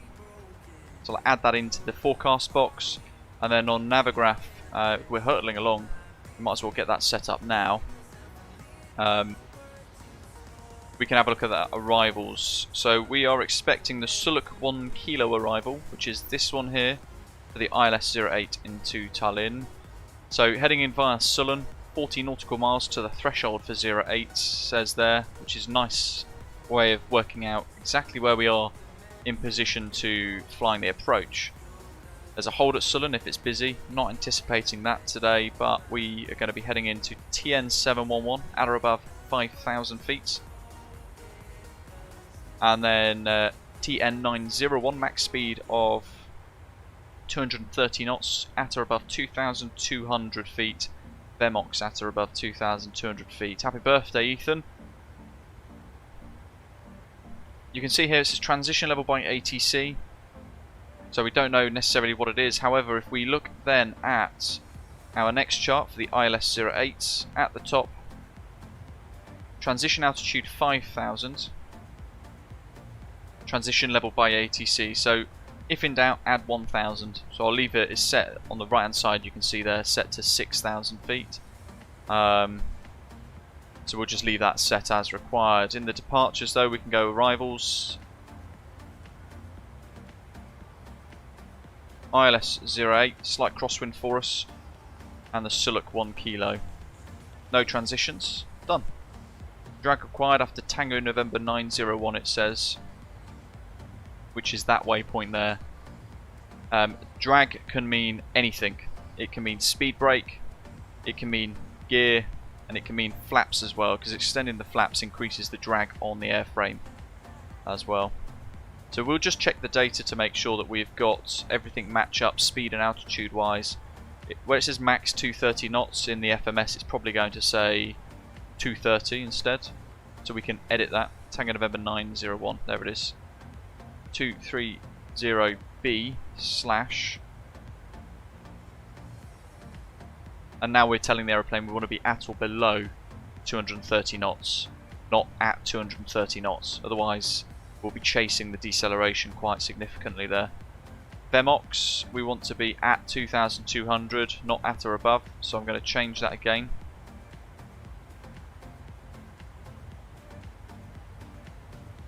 Just to help neaten it up when we get to the arrival, gives us less work to do.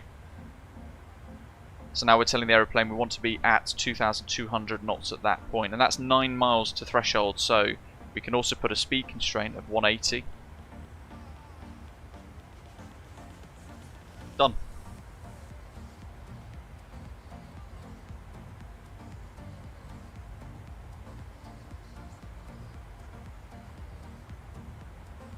Couple of things we can tune in whilst we are en route. So the ILS 018 is the course, 098 degrees. We need to put that into nav 1 and nav 2 on the MCP panel.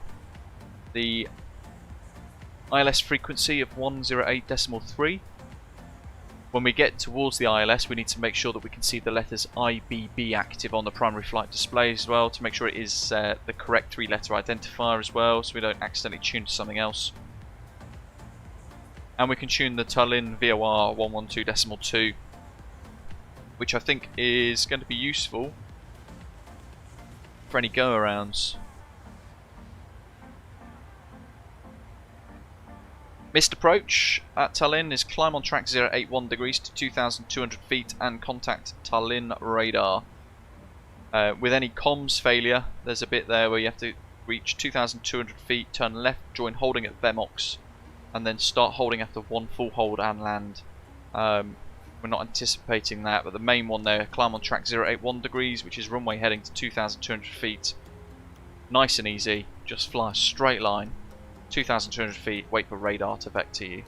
On Unicom, what you would end up doing is climb to 2,200 feet, and then I would vector probably north over the water, back round on ourselves to attempt the approach a second time round.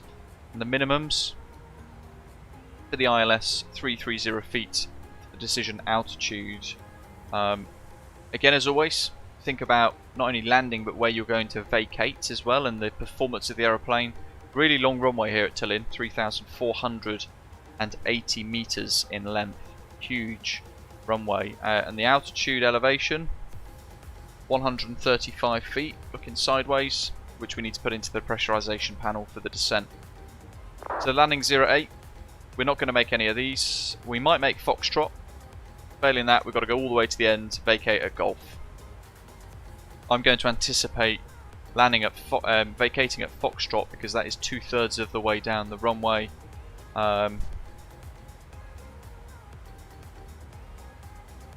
Yeah, and then we'll vacate Foxtrot, left Alpha, taxi into the terminal there. We'll park up somewhere with a jetty, no doubt, maybe Apron Mike or Mike Alpha, Mike Bravo, one of those. We'll figure it out. If we have ATC, then they will tell us. We can just go ahead and tune everything in now and get ahead of the aircraft.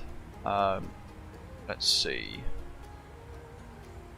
So, down here on the multi-mode radio panel, we can pop 1122, flick it across, change the mode to the other one on standby back to ILS, so we can go 1122. Actually no, sorry, it's not that, it's 1083 for the ILS, 1083, like so, and we'll tune the same again, 1122.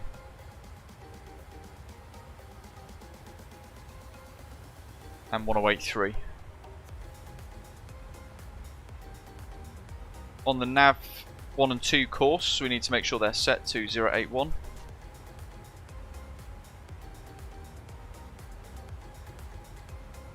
like so, and then that landing elevation for the airfield was 130 feet. The closest we can get to is 150, so we'll round it to that.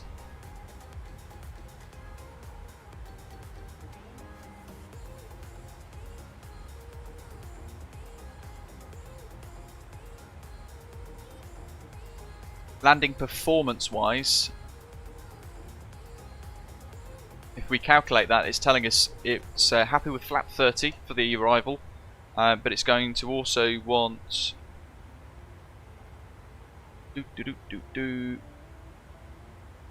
auto brake 2 with a stop margin of 1,265 and both reversers used. So we use both reversers, why not? And auto brake 2, that should maybe get us off near Foxtrot. We don't want to decelerate too quickly, too soon. We certainly don't want to decelerate too late either and find that we're having to slam on the brakes. There's some of the other guys. They're on a slightly different track and airway, so it's one of their contrails. Can't see the others. Look at that. Incredible. It's the thing. It's always changing. Every time you're flying, you're seeing something different. Once you get your head in the charts, you end up dipping back out to an external view, a wing view, and you find that you're in a different location with some breathtaking scenery and the weather's cleared with live weather. It's quite cool. Stoners, have a good one, mate. I'll see you in a few days.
Roy is saying, when you are flying the 737-800, do you use the app called EFB or Virtual Performance Tool? I use VAS Airplane Toolbox, which is free. Free to use. You can download it from the X-Plane forum. But yeah, VAS Airplane Toolbox. I'll type it into the live chat, the name of it. If you literally Google that, it will show you where to download it from. It's pretty good.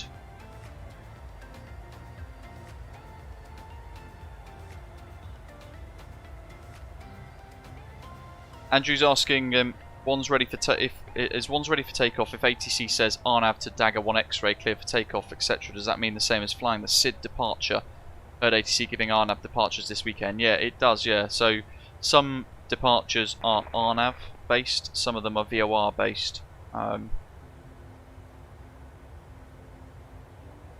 usually it gives you the clearance to fly the departure that you're cleared for anyway, so I'm not sure why they would give you that during a takeoff clearance. It's not that sounds like the controller's not necessarily giving you the right clearance. Dan says, sorry if I missed your reply earlier. I've moved from MSFS to X-Plane, haven't flown in a while. Any suggestions for a first airliner to help get into something bigger than a Cessna? It depends if you want to learn complex with like the Boeing side of things, or if you want to go for the slightly simpler world of Airbus. For me, quite hard to train easy. I'll probably dive into the 737. That's Copenhagen down there, by the way, folks.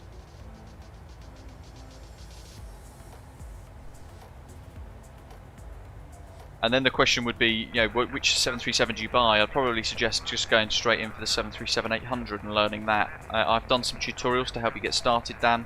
So you can kind of work your way through that. But if you're familiar with the 737 from X-Plane, it's pretty much the same. Samuel, yes, when PMDG release the 777, we will add it to New Sky.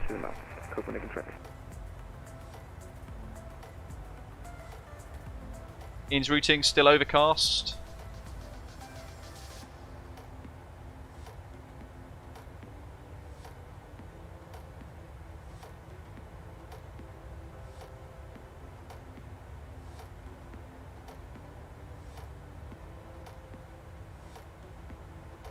Let's see, we still see the others.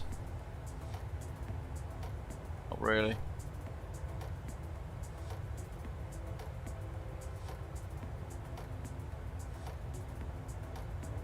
Go for it, Dan. We'll be happy to have you.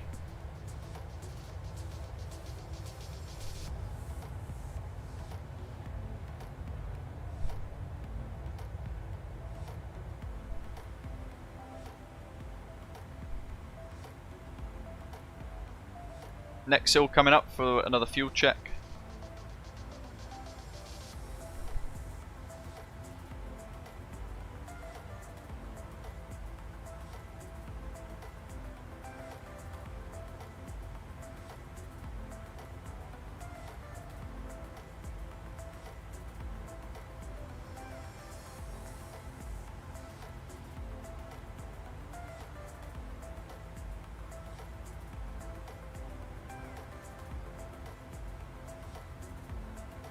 Hold on a second.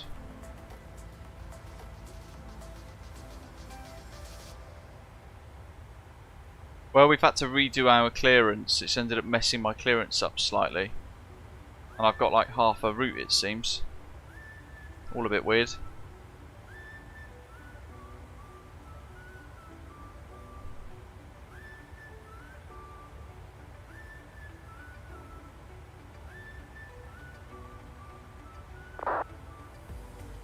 Justin's looking forward to the AU Scene YBHM on the Great Barrier Reef here in Australia. Sim Update 12 delayed their launch, but we need an Osprey flight there for sure. Yeah, it'd be nice to have a little look at that when it does eventually arrive. Sean loves that when we fly, we could literally fly the same route at the same time 7 days out of 7 and not one day would look the same. Yeah, absolutely, it would be quite cool. Jack, yeah, indeed, I haven't actually, to be fair. It's in the kind of break season at the minute until August time, where the pre-season starts again.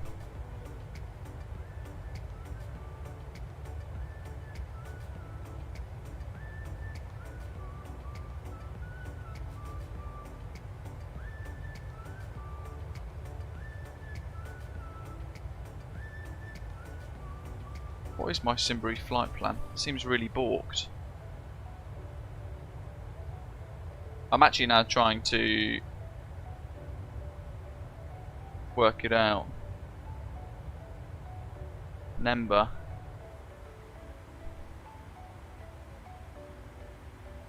What have we got in here?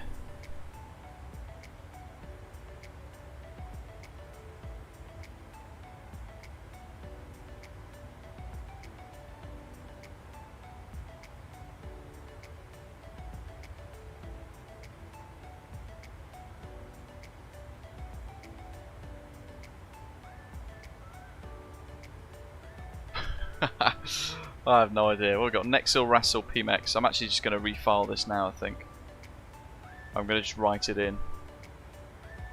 Don't know where SOMVA, Tuska, Nemba, Rugby, Nebsi.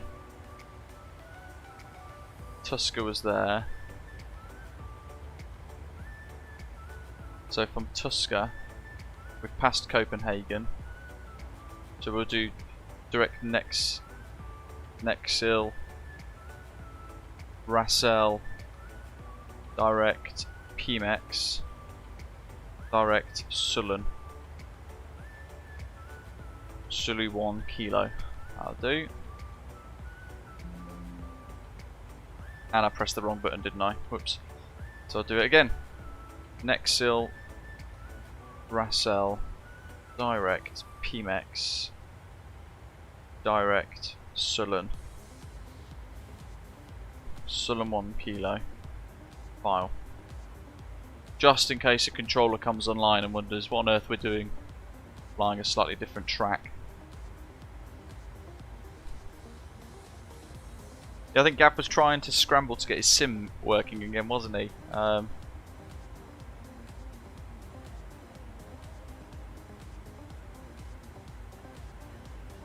With a bit of a reinstall. Joe Montana days for Rab when he last watched NFL. Wish. Old school. Same, I used to take annual leave for the Super Bowl. Didn't bother this year actually.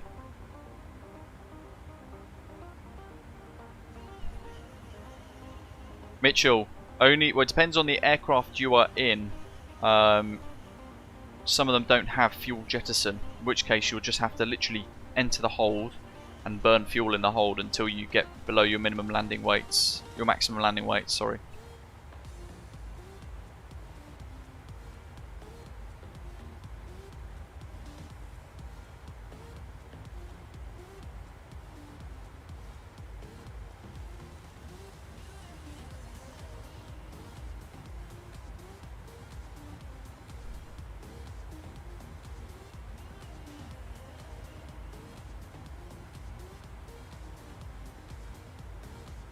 Visby's got tower online, bizarrely, in the Baltic Sea, little island. Echo Sierra Sierra Victor. Random place to have ATC, but they're in, they're connected.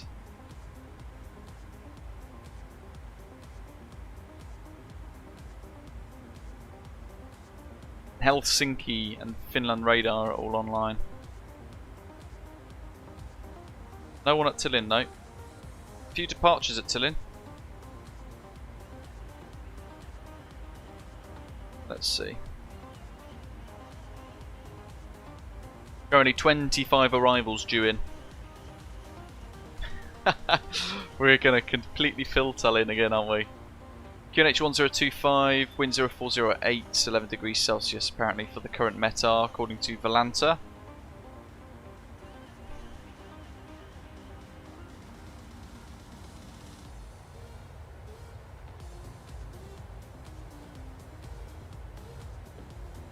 I can't even do fuel checks then because our routing seems entirely different.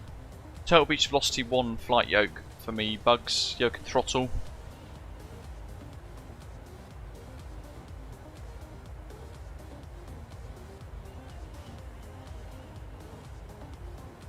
Yeah, Jock, Silas 08.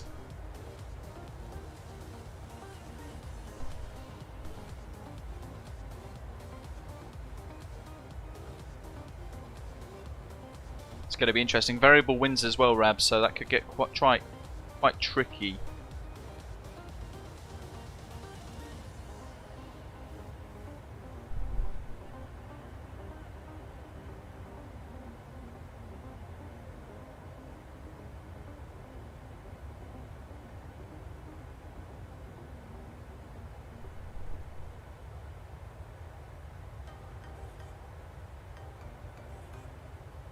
I hope so, John. Firmware's 1.4.0 for the Velocity 1 flight yoke now. I'm still having issues with the Fenix though. It seems to be, I'm pretty certain at this point there's a hardware disagreement between the Fenix and the Turtle Beach Velocity 1 yoke. I've asked for support with Fenix, they haven't helped. I've asked for support from Turtle Beach and they haven't responded yet. So who knows? Who knows? Who knows?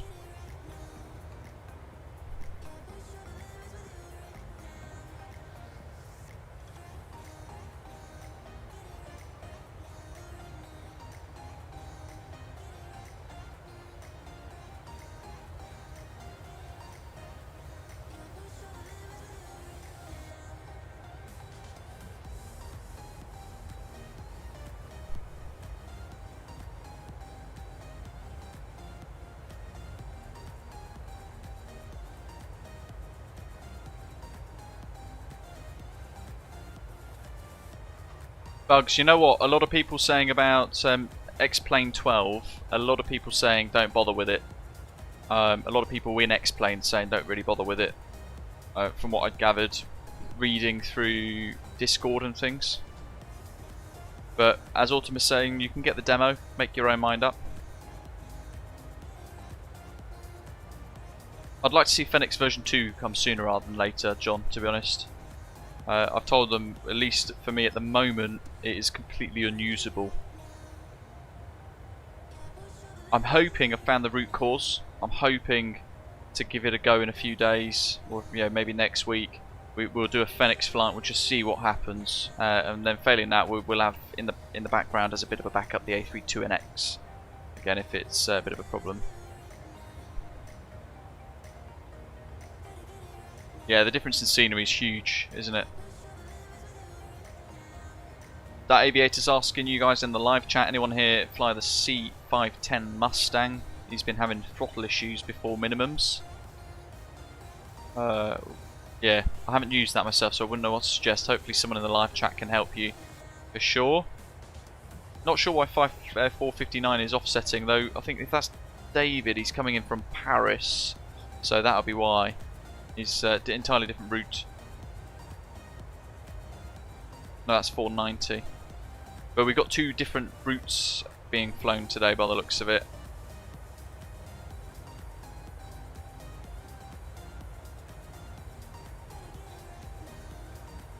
Hopefully we all converge around about the same sort of time, otherwise it's going to be interesting. We might actually have to enter the holds.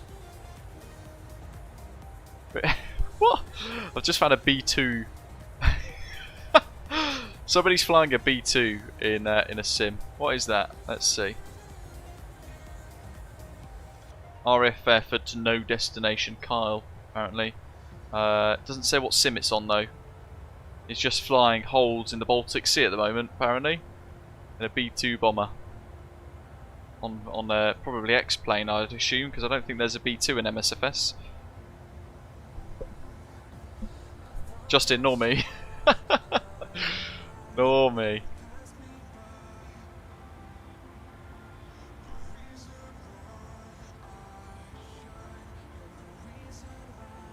Hyperturtle's asking, which plane would you recommend for transatlantic flights? It all depends on, well, firstly, what sim. If it's Microsoft Flight Simulator, the best bet probably at the moment is it's the freeware A330-900 Neo. Matthew's been running X-Plane 12. For him, it's been working fine. He flies the Flight Factor 763 and the 764, and the Thales A319. The one thing I'll say for X-Plane is the default airports are much better than MSFS. Yeah, the default airports in MSFS have always been quite lackluster, haven't they? They've been left with a fair bit left to desire, I think, for each one of those. But we've got some wonderful payware sceneries for MSFS now, and the graphics are just incredible in comparison. Still, I haven't tried X-Plane, so I can't really judge that too much. Yeah, that's another one as well. You could fly the 737-800 BBJ2, the 737-800, the Boeing business jet version.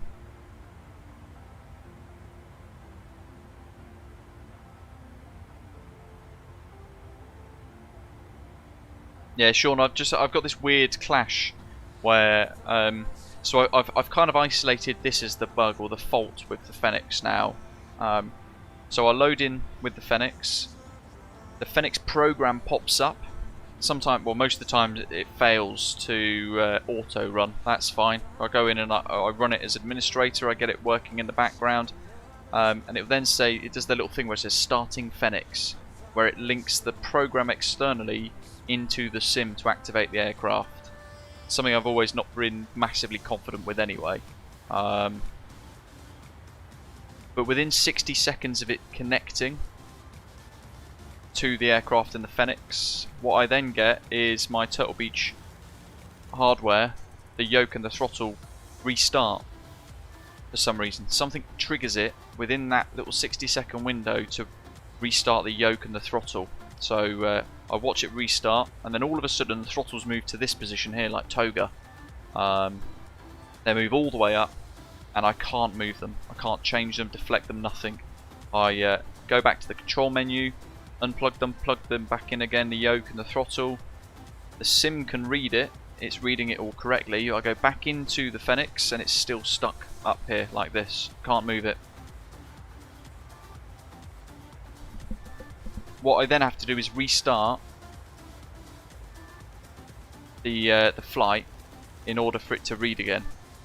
But if for whatever reason I have to go into the menu, all I have to do is press escape and then go back into the sim again, and it locks back forwards again. Something really quite broken between the way that the hardware communicates with the Fenix. Bizarre. Really bizarre.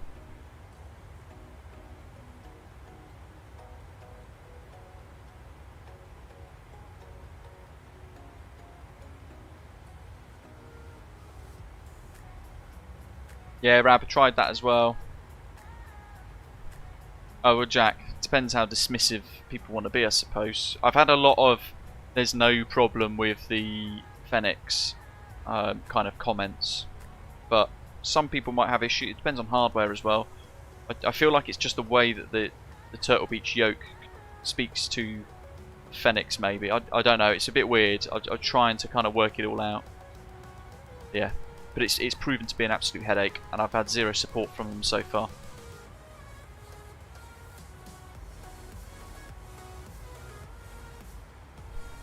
Yeah, that's a good one, living the dream. Graham there saying that in real life, WestJet sometimes fly the 737-700 between Glasgow and Halifax. It's a nice 5-hour long transatlantic flight, which we can replicate with PMDG 737 in MSFS. That's it, Sean. The whole thing bugs out, doesn't it? And then I end up just going, oh, I'll go back to the Flabawar A321X experimental branch then, because I know that works. Or I end up flying this again. Yeah, both. Old PC and the new one, Justin. I was kind of hoping it was an issue on the old PC, so that when I installed everything fresh on the new one, it would go away. But it's the same bug. It's the same issue with that one specific add-on. Banana Propan, that's a great question. What is the difference between an ILS and a VOR approach? Love that question, thanks for asking. So the ILS uses, it's an instrument landing system. It's using a load of antennas and radio signals on the ground, which ping to the aeroplane to tell the aeroplane effectively its position in relation to lateral and vertical guide slope. So it will tell the aeroplane if it's slightly left or right of the centre line, and it will help guide it to stay bang centre down that centre line of the runway.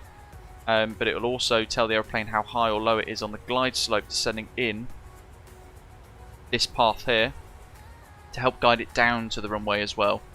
So that's an ILS. It's really quite cool. A VOR approach, however, brilliant. Tallinn doesn't have one. Stand by, let me find one for you.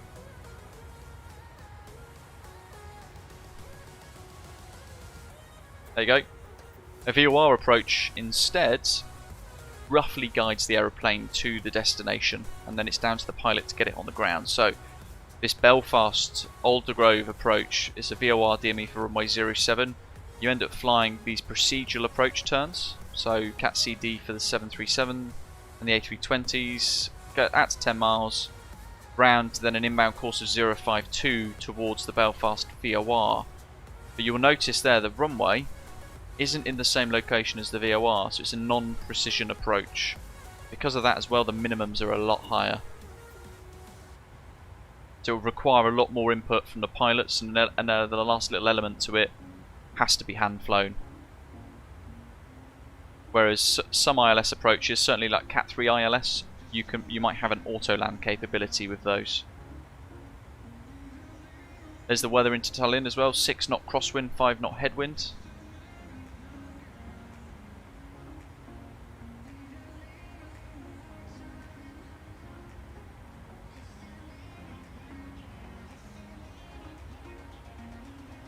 Yeah, Grant, I've tried that as well. It literally just doesn't help.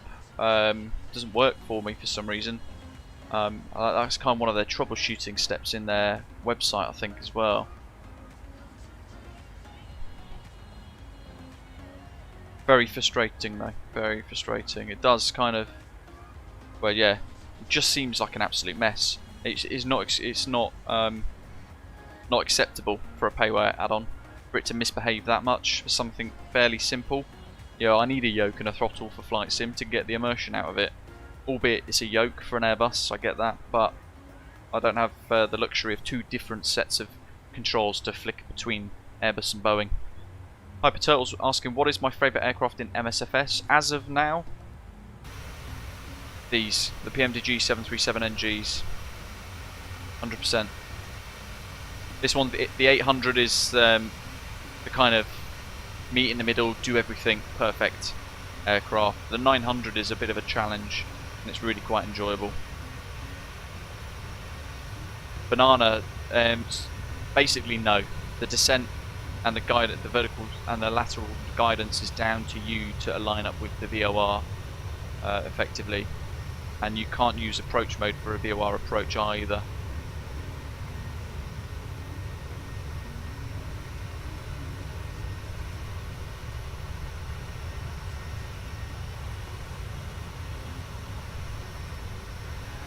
Yeah, not sure, Automator. Thing is, all of the keybinds and the mapping issues, well, the mapping that I've got for my yoke is fine on everything else, and it's also fine for the Fenix, but it just does this weird thing where the Fenix program seems to trigger a restart of my Turtle Beach hardware, which then locks all of my controls out and bugs the Fenix up.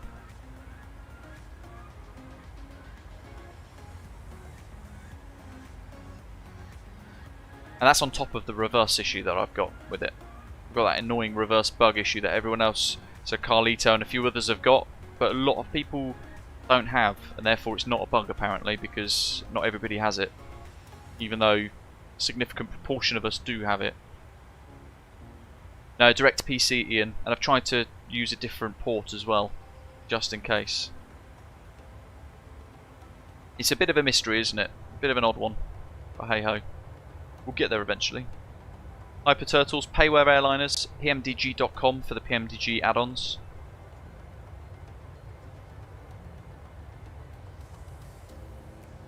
But yeah, as I said, as Grant's saying, same hardware, same settings for every other aeroplane, but the Fenix misbehaves with it. It's isolated specifically to that one add-on. It's really strange. But I noticed the behaviour yesterday, where it was, well, yesterday morning I think it was, or the day before, setting up for today's stream. I thought, you know what, I'm going to reinstall the Fenix and I'll try again. And I noticed when it was then starting the Fenix via the program, so it was kind of linking into the sim to tell it to activate itself, it then bugged my yoke out, which is super strange. And that then bugged the Fenix out. But yeah, I think it is part of the external simulation side of the Fenix, the way the program reads the sim. I think something's then triggering an issue with the Turtle Beach yoke restarting, which then causes an issue with the Fenix breaking entirely. Yeah. But like I said, for a payware product, that's not acceptable. It just seems like it's a bit of a mess. As Electrox Soldier's saying, we could do with a decent update as well. It's been nearly a year since launch and not many updates at all. You then compare that against PMDG, with a really regular, active update cycle, fixing little things here and there, but they're doing it as and when they realise it, test it, package it, send it out to us. So in a way, as a customer, we feel like we're being looked after, and we are.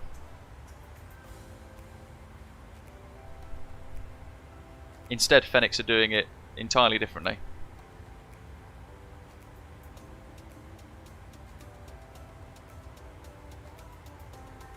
The next PMDG aircraft, Hyper Turtles, is the Boeing 777. And it is coming fairly soon. But also, for transatlantic stuff, you've got the Aerosoft A330 coming in the near future. As another transatlantic long hauler. That'll be a bit of an option there. So you'll have, but best of both worlds there, you'll have the Airbus and the Boeing.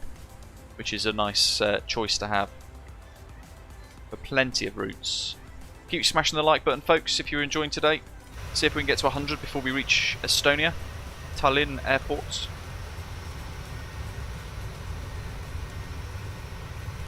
Yeah, good old soon. the most used word in Microsoft Flight Simulator development, it seems.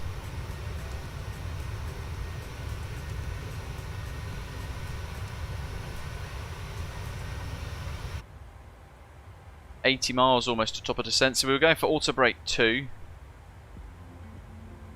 081, 081. VORs are tuned. They're both active actually, so when they pick up, they'll ping up here down the bottom.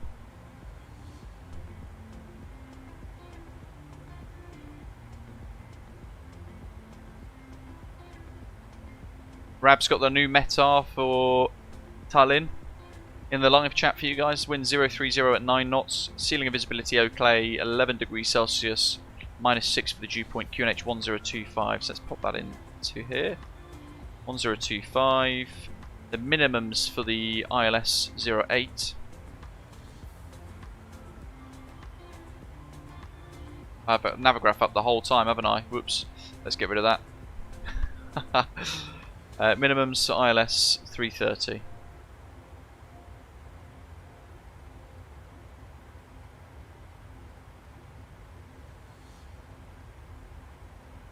There we go.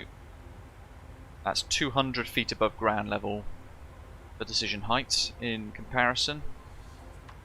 Lazaros Kalispera, super excited for the Just Flight RJ Professional and the Unibuild's Airbus A300-600F Freighter. That's going to be cool as well. When that does release, it's going to be great fun. That A300 and their Just Flight RJ too. It's going to be a really cool little aeroplane to fly around in. And we'll try and get those added to the Osprey fleet as soon as we can.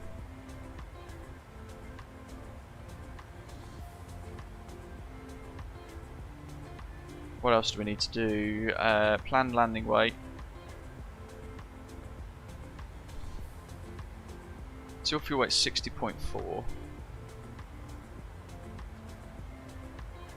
So 60.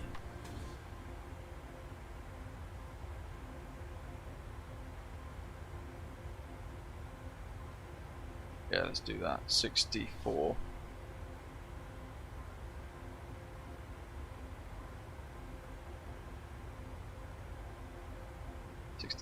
.5, 146.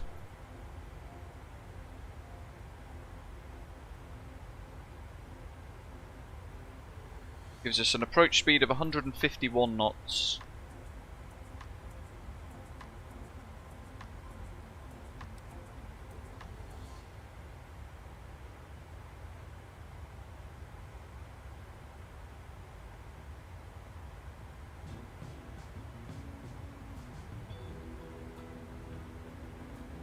I'm going to change that as well. 12% just before PIMEX. Just because I want to force the aeroplane to make sure we're at the right altitude at the right time. Mikhail's on his way down. Yeah, Justin, so Volanta is about 2 minutes delayed with the way it refreshes on VATSIM. But most of the VATSIM APIs, they take about 2 minutes for the data to come across. Hyperturtle's asking, do we have any idea when the Flyby A380 is going to come out? Probably not for... Well, I would be surprised to see it release in 2023. I think it would be coming nearer towards 2024, to be honest. Sean did enjoy a little run from Heathrow to Madrid at the headwind freeway A330neo a few weeks ago. That's apparently had a nice little update as well the last couple of days. Finding out a few more bugs and issues, making it a bit more smoother to fly with compatibility with the fly-by-wire add-on.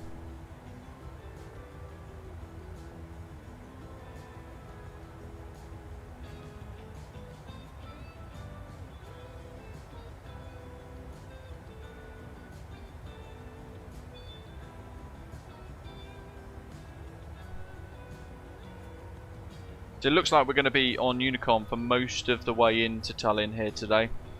Probably all the way into Tallinn, which is fine. What we'll do is employ our Unicom rules, where we'll still give our position reports. So as we approach the airfield, we'll basically announce our altitude, speed, location, our intentions as well. So we'll pick a waypoint within the arrival, within the star, for an initial transmission, probably SULUN, because then we'll be 40 miles to the threshold. So first call at SULUN into Tallinn to explain to anyone else in the vicinity our current location and also our intentions inbound the airfield, and that's going to be the Suluk 1 kilo for the ILS runway 08 approach. What I'll also tend to do on Unicom is explain the QNH that I'm using.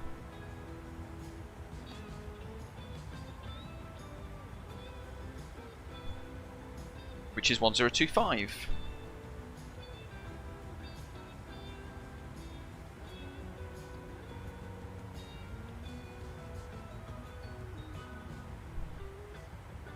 Depot Dolphin, nice. Flew the CRJ for the first time on VATSIM yesterday. For some reason the approach wouldn't load properly, he says, but it was fine. Did a visual approach. Yeah, it could be anything, to be honest. A number of things as well. It can bug out at times, the Aerosoft CRJ. Rab can see Osprey 9004 ahead. Is PMDG ever going to come with flypad in the 737? At some point, yes. We just got to give it patience. The thing, this is like a constant battle, really, for them. While I'm trying to move the drone camera, the EFB in all the aeroplanes that have got the EFB doesn't make that aeroplane fly any better. This flies incredibly well without it. The only thing we've got to kind of bear in mind sometimes is have a descent calculator or performance calculator to help cross-check things, certainly landing, like brake settings. But VAS Airplane Toolbox does a great job of that for free.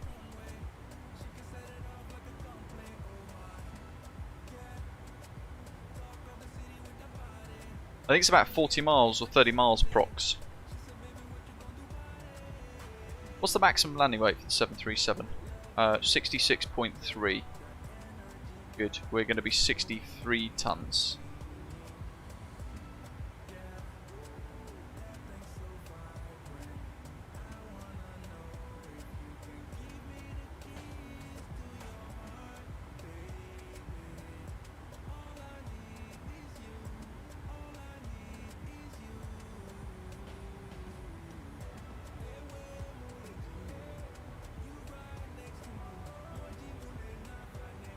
Yeah, CRJ is hard work anyway at the best of times, Grant. You've got to be maybe 10 minutes or so ahead of the CRJ. It's a very hands-on, manual decision-making aeroplane. You've got to be really far ahead of it for it to do exactly what you want at the right time. But as Ian has said, it's great fun, and if you can learn the CRJ and you can master the CRJ, it makes the 737 easy. PMDG DC-6 Hyper Turtles is great. Flown it a few times. Incredibly difficult to fly. Really, really difficult to fly.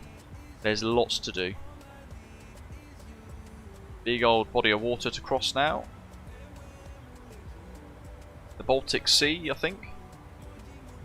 It is actually, yeah, the Baltic Sea. So, inbound Estonia, finally. 50 miles to top of descent. We've got Res in front. To the north, Graham. Slightly ahead of us, MPS, Osprey 9010. Ahead of him, Mikhail, Osprey 459er. He's over Asti Air Base already, Kagul Air Base, Lysi Rural Municipality of Estonia, by the looks of it.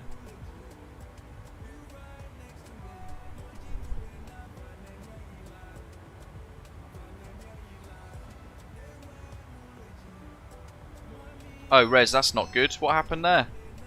Was there a particular trigger to it? Sorry to hear that, Rez.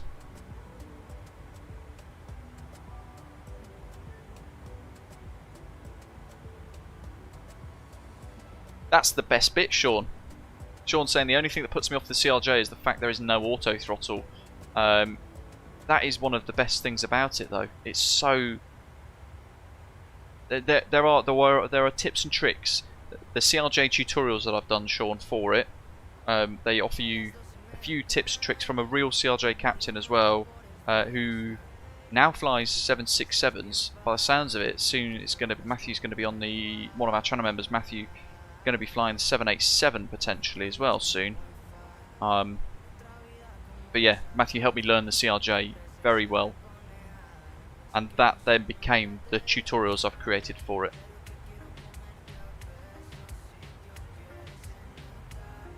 But there are tips for the CRJ, tips and tricks to help you survive, like setting specific N1s for cruise to hold it. Oh, Res, yeah, fair enough. Fritz, have a good day, buddy. trying to fly flight sim and run a stream in 2K is yeah, it depends on your system spec, but that could push it quite a bit.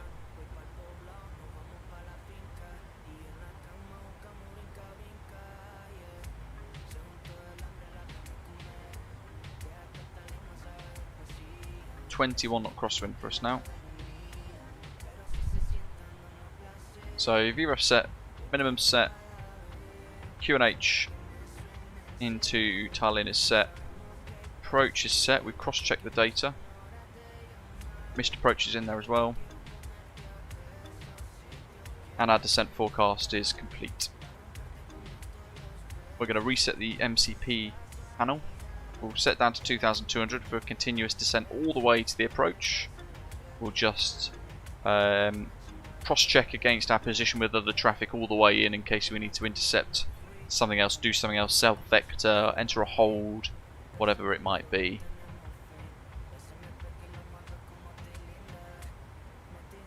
Reese, yeah, Gatwick is mega busy today.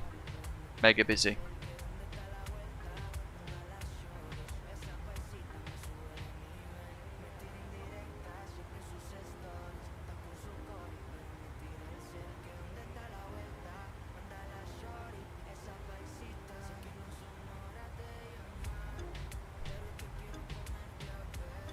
That's set. There's nothing else we can do really.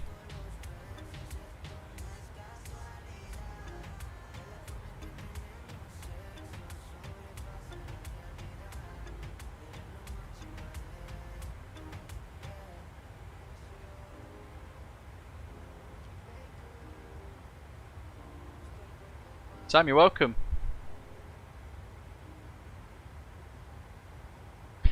Wait for many points, Justin.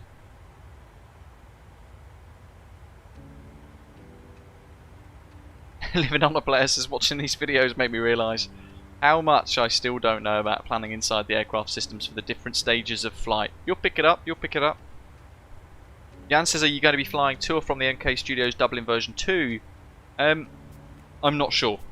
I loathe, absolutely loathe, despise the fact that they have made us all effectively pay for an update. I find it a real shame that people have just paid anyway and gone, oh brilliant, thank you so much. Even with the discount of 30%, I think it's a bit of a crooked thing for them to have done. Knowing full well that across the pond, Dublin was one of those airports, I feel like they've just taken, to be quite frank, taken the piss out of people and taken the mickey and basically charged for an update, which I think is a despicable thing to do.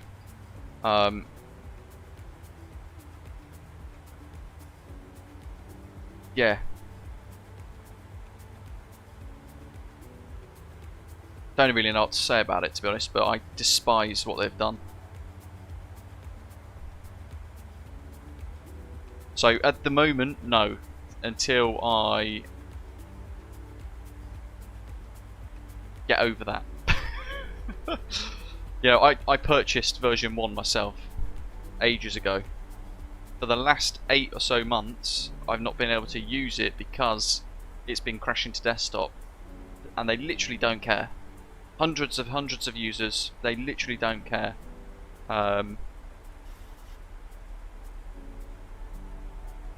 I feel like this version 2 with a 30% discount for current users of version 1 to upgrade, I feel like it's a big middle finger up at the community from MK Studios, to be honest. I get it, they're a business, they need to kind of generate revenue and survive and things, but that's no way to treat a community at all. I find it frustrating when people have gone in their hundreds and purchased the update, and they've gone from V1 to V2 having paid a second time around for it. You know, their scenery isn't worth 25 quid. Hello Ashley, welcome. Saying living on a player, replying to his comment there, saying on the other hand, watching these videos is helping you to learn new things which help with your future planning. I love that. We're into descent now as well. Down we go. Exactly, Jack. Generating revenue also relies on maintaining a good reputation. There are people now actively going to be boycotting MK Studios from comments that I've had because they are so frustrated about having to pay for their update again.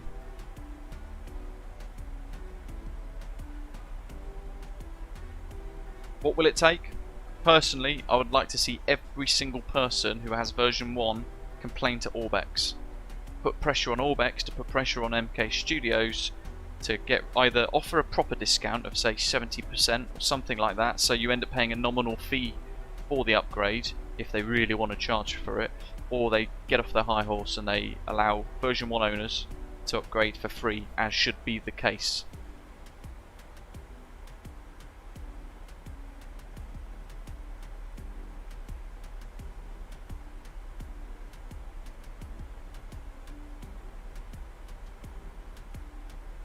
Ashton, that's because it's then going to the flap 1 speed.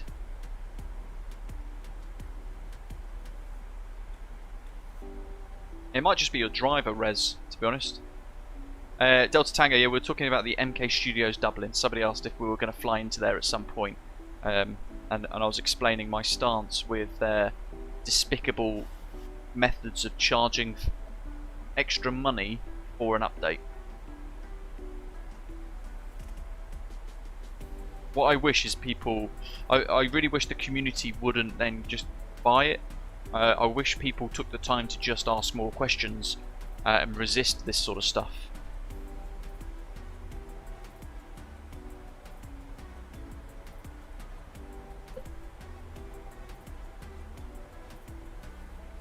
You know, ultimately, we discussed this on Discord as well.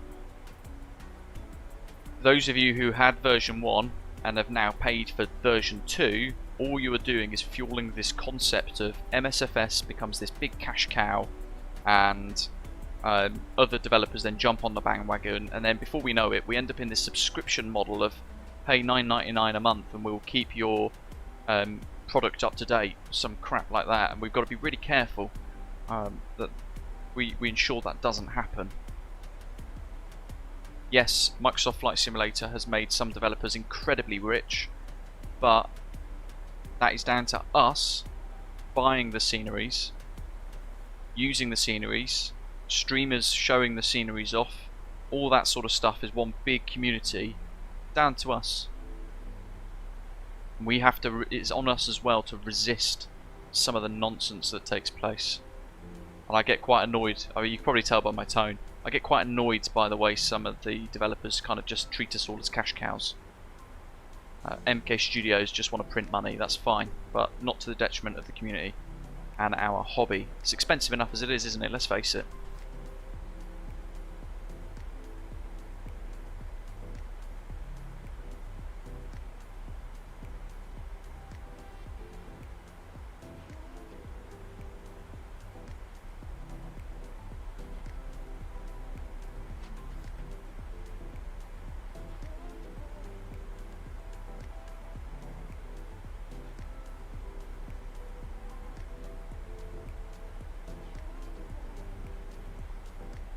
Depends on your budget, Hyper Turtles.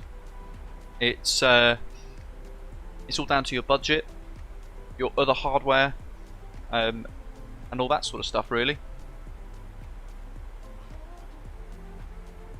Fly Tim, good afternoon to you. Yeah, Latin VFR with their Airbus fleet. That's a load of, that's literally just Captain Sim.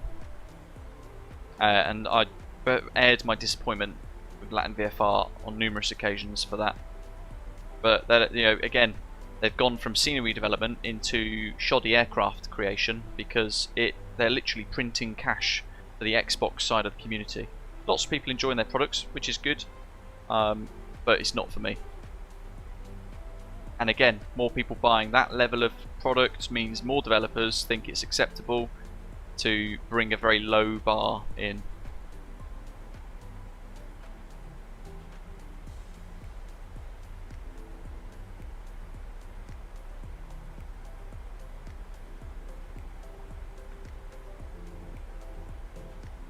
Exactly, living on a player. What MK Studios have done is basically trapped every single version 1 user into having to pay 13 quid, which is about $20 US, to update to version 2 so that Dublin works again and has an extra runway. It's despicable. But they don't care. Yeah, I've raised my concerns publicly on their Instagram, their Facebook. Well, not concerned, my frustration more than anything else. They just ignore the comments. And everyone else complaining about it as well. MK Studios just ignore those comments and they look for the positive comments going, amazing job, thank you, and they comment to those to keep the positive side of it in check, and they suppress the negativity. But the only thing I can think of is if everybody then complains to orbx, it puts pressure on orbx to put pressure on MK Studios as the main reseller, which is something I shouldn't necessarily advise. I don't want to put pressure on these resellers and other developers for something that's not their problem. And again, they're also making money on it, don't forget.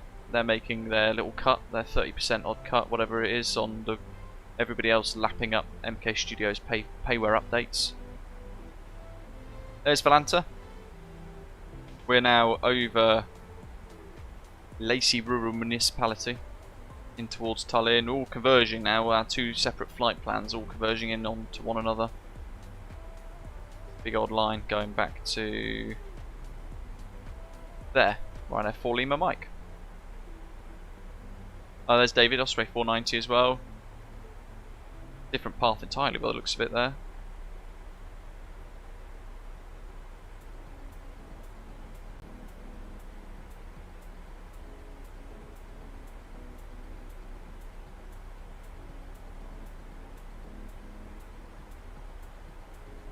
Hyper saying that's why it's good that PMDG is going to release a 777 too, because you know it's going to be good for sure. Yeah, absolutely.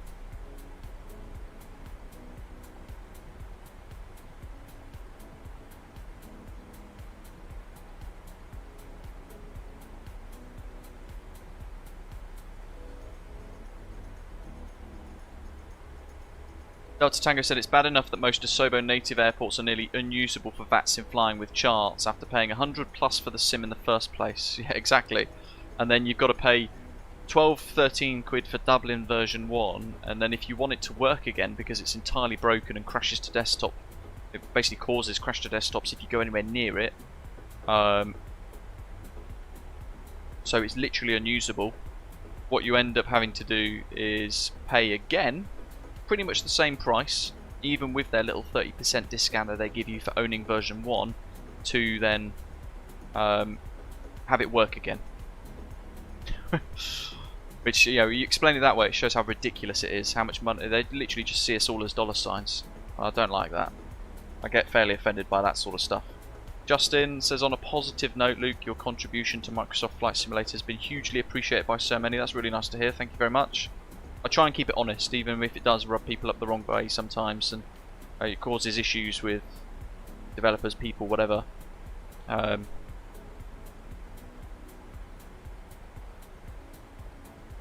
get frustrated that you get some content creators that don't challenge, they don't criticise where it needs to sort of take place.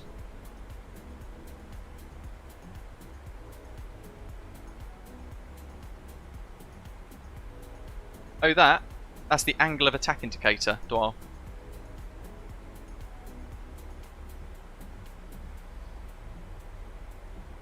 Again, that's something that you guys can do watching. Whoever you end up watching, if you see things like Dublin version 2, you see, I don't know, Captain Sim products which are just rubbish, and all of that sort of stuff, you guys could criticise people for showing them off and highlighting them for things that they're not.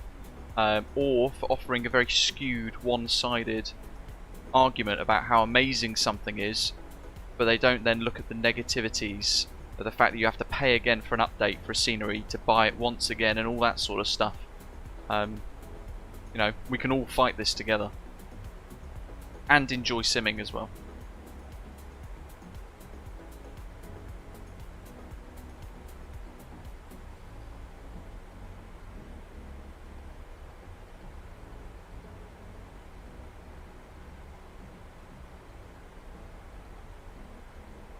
Living on a player, things, yeah, things are even more expensive when you live in Canada, and the dollar is awful in terms of exchange rate. Justin, yeah, again, as Electrox has said though, I have to kind of try and strike a balance because I don't want to upset the developers too much. But I like to think I keep it constructive and reasonable, criticise where there has to be criticism, I praise where there is deserved praise. I basically say how I feel.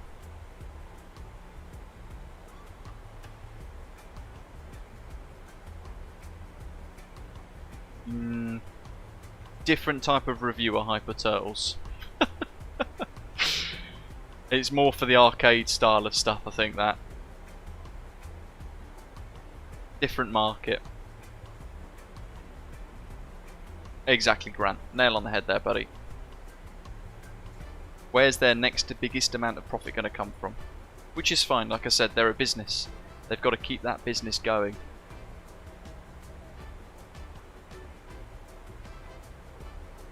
And MK Studios, in fairness to them, make really nice scenery.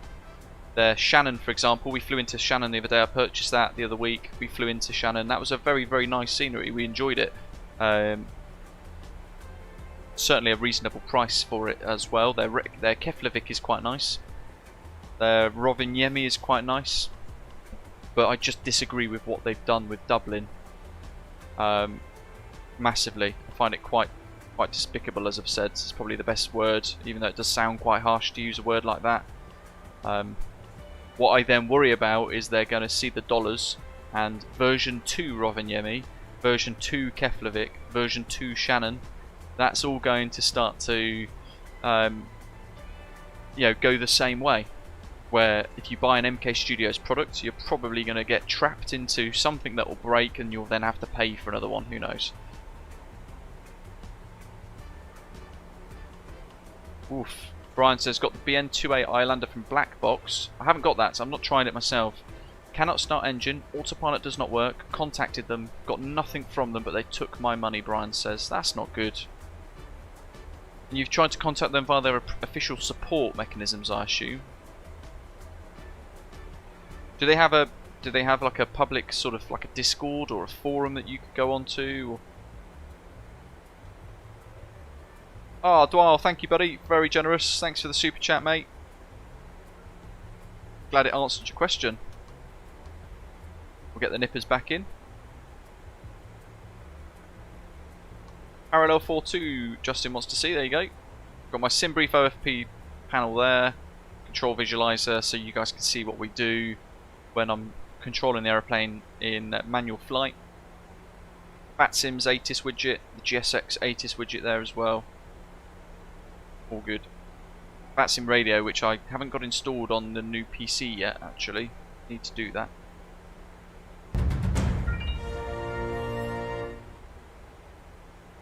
Recompense for the angle of attack answer. Many thanks. Eva Rockin, nice. How was your flight? Justin, so go to flightsim.to, look for the Parallel Flow Pro add-ons section in their menu, and then within that search for VATSIM, and you want to look for VATSIM ATIS widget. There's a few others as well, I'd imagine. First decel point at 10,000 feet, so down to 250 knots.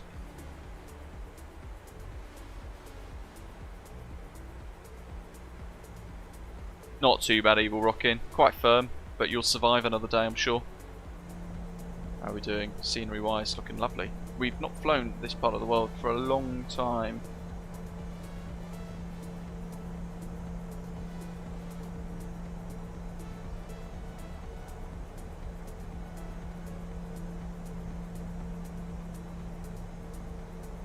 AJ Finani, you said it yourself. Wait till it's at version 1. We haven't seen enough yet to even think it's going to reach version 1.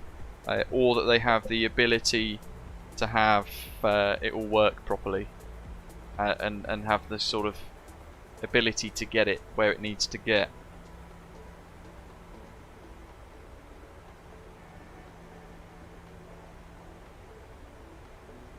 Yeah, in the winter this would probably be snow covered, to be fair.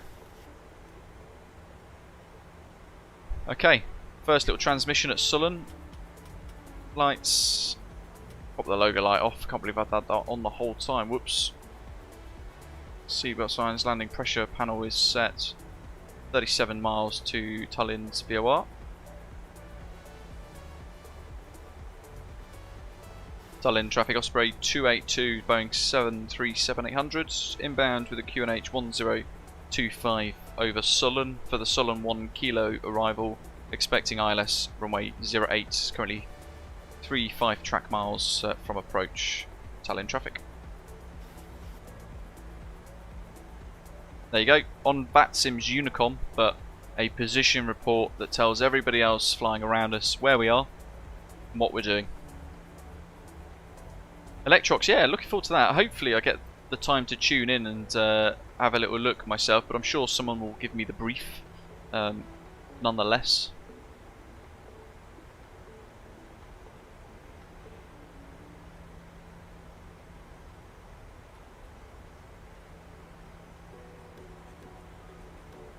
Alright, let's get rid of the music. Where is it? Where is it? Where is it? There we go.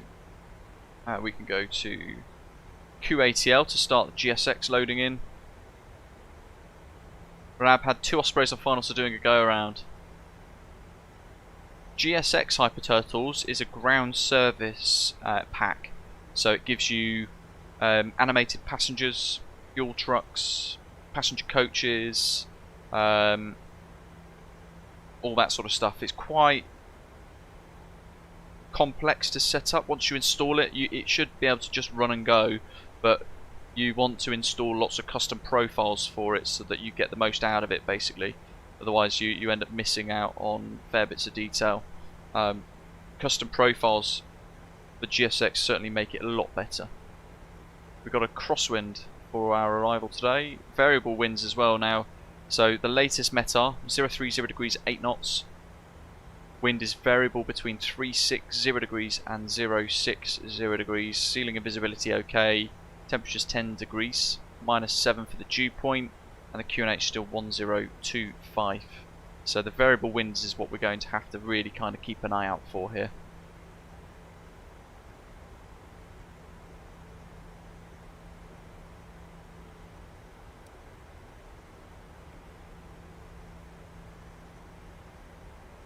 Traffic, Osprey, manager report, against runway 08 via Foxtrot, taxiing to them via Alpha Mike Center.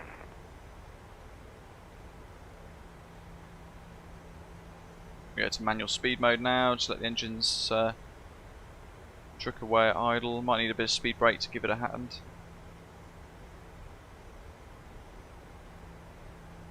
Should be able to just creep down and idle all the way. Looking around for aircraft. We are on Unicom. Keeping an eye on the TCAS radar as well. Can't see anybody converging with us though, so we should be okay.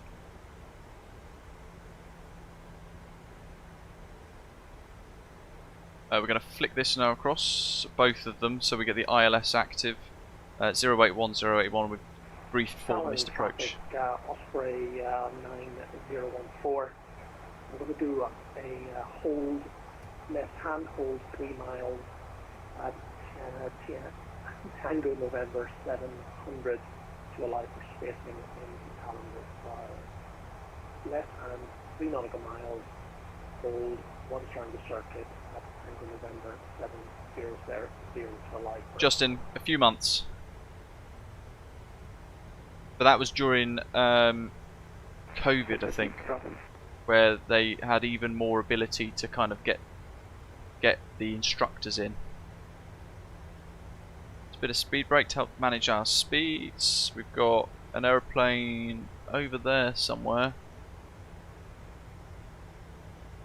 Can't see him though, but he did just call up in the hold, kind of equidistant to us. Distance between him and Tango November 901 and ourselves as well.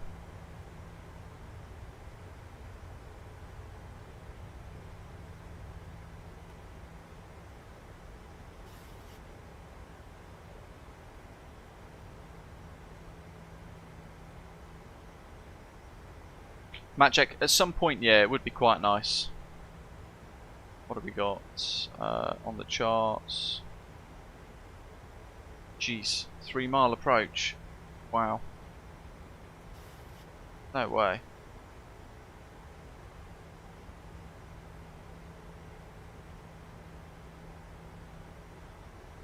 That's 9 miles. So 282.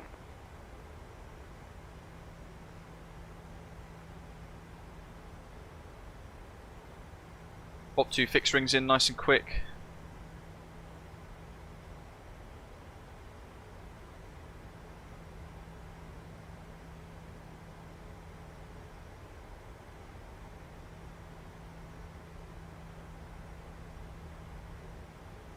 I'm going to go vertical speed mode. Flap 5.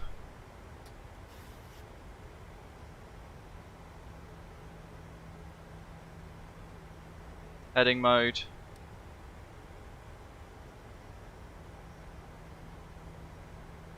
Looking for traffic.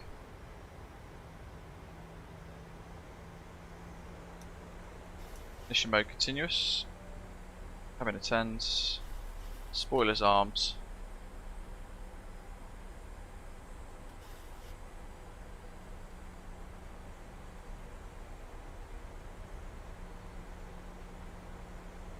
Hyper Turtles, if your IFR for departure, your squawk would be 2000.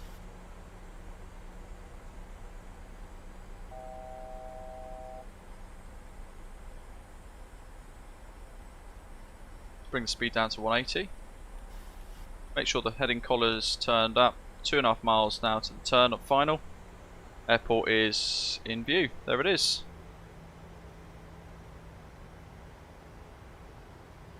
$12 miles. 2500. Lap 10.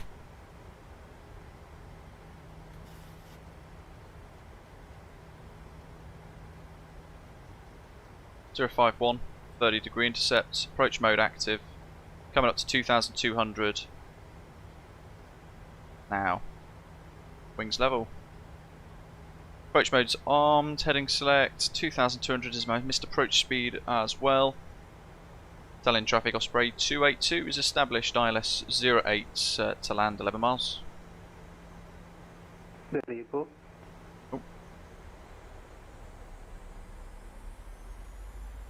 Don't know if I was blocked. 10 miles. Below the glide slope. Make sure this is on 081 as well.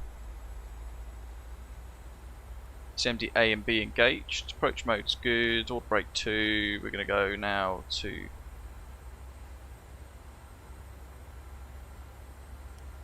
gear down. Flap 15. Traffic, Osprey 9014 leaving the hood. 90 November 700. Following back.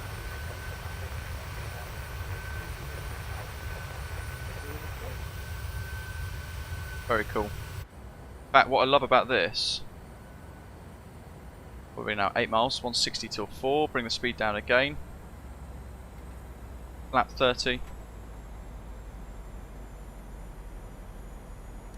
Bring that down to 5 miles. What I love here in the scenery is we've got these little red pylons and things as well. We've got a few little points of interest. The harbour there as well. Drzewiecki Designs the harbour have been put into the scenery by the looks of it as well. A couple of points of interest on approach, the central business district. And off in the distance as well, lots of POIs. That's pretty cool. Tallinn traffic Osprey 282 is reducing speed 160 knots until 4 DME. Currently ILS 6 miles 08. Look at that. On the glide now. Keep smashing the like button, folks. If you're new to the channel as well, I'd love it if you hit subscribe. A few little views on final. That's a great one, look at that. You just kind of extend a little bit just to get a bit more of a peaky view. Looks really good, doesn't it? The harbour particularly.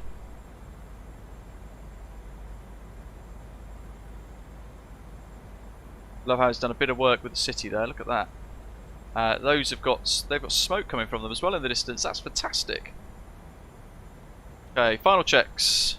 Concentrate, concentrate. Time to land. They're all set. That's all good. Missed approach brief. Control visualizer on. Auto thrust off. So it's my throttle. Let's hand flyer in, shall we, folks?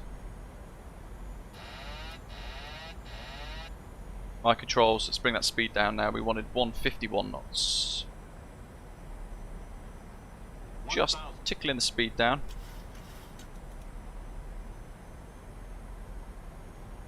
Pitch for speed. We've actually sunk ever so slowly below the glide slope there actually as well. That works out perfectly for us. Variable winds playing with us a bit, and trying to stabilise everything, so thrust and everything, so that we have the right speed and the right rate of descent, and only then trim. Pointless trimming when you're transient or transitioning through different settings of things as well. If you're pitching, pointless actually trimming in the pitch, because you're going to have to level out at some point. 8 knot crosswind.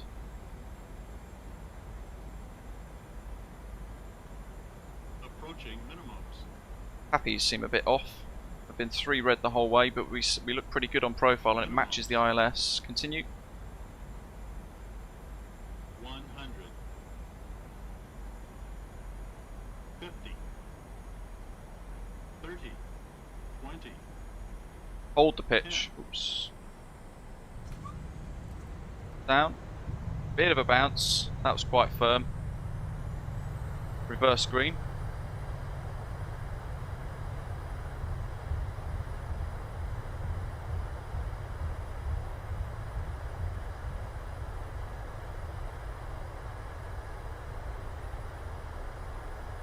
Foxtrot's coming up, 80 knots. We're going to keep that reverser in.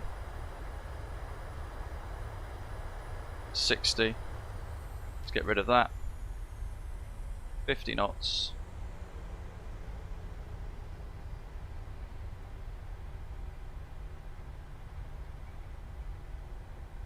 And vacate.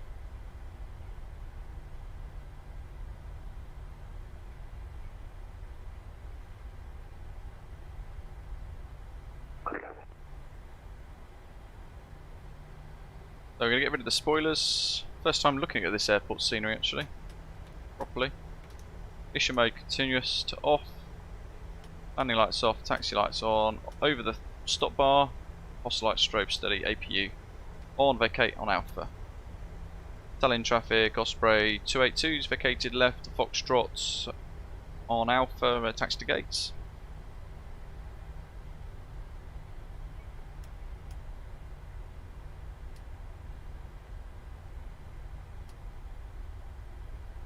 Traffic mode off, down here, transponder off. So where did we touch down? Let's see. I'll take that. There's the touchdown aiming point. Ever so slightly to the right hand side of that, just with the wind going across from the north, pushing us somewhat. But that's not too bad at all. Which rudder pedals do I use? Turtle Beach, no sorry I don't. It's the Thrustmaster T-Flight HOTAS rudder pedals. They are dead cheap. Gotta pick a stand. What stands are free, folks? Those of you already parked up in the distance. Flaps up, auto brake off. Spoilers retracted.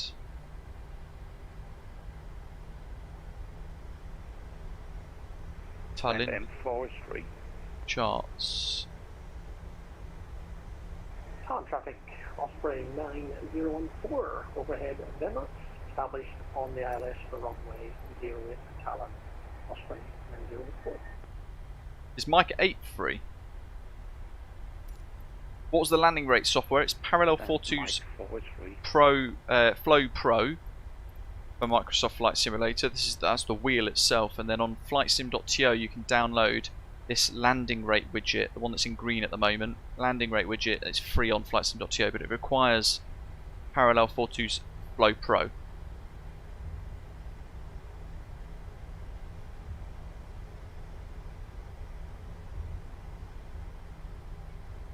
Let's just make sure we are actually steered on the centre line here. Then we're going to dive across. We can actually see some of the scenery as we taxi in. M4 is free, Mikhail, yeah?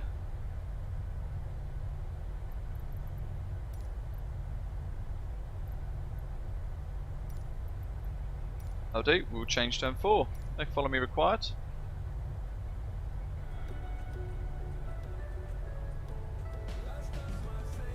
So 51 frames per second at the moment, 52, 53 frames per second. Very well optimized actually, running this in 4K, so you compare that against your system running in whatever definition you run in as well. Drzewiecki Designs, as Keisha Lorraine is saying, they're always very good. Their RJAA scenery as well, their Tokyo Narita is very nice. Perfect after a long haul. They did Newark though, I believe, didn't they? And that was pretty heavy on frames. I think their Newark was particularly bad.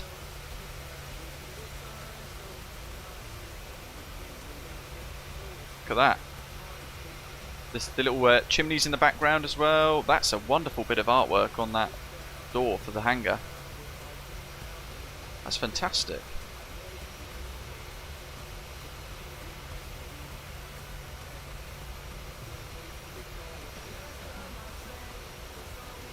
I love the chimneys. Little extra bit of immersion there. Evening in.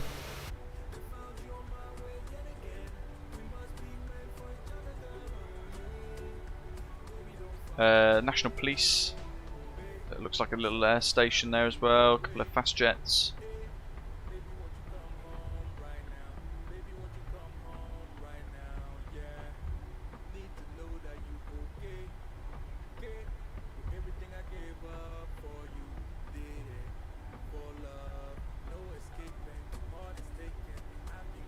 Flight controller screen, Albert. Do you mean the little control surface reader thing? Just it's a feature that a lot of people requested, so they can see what control inputs I'm making.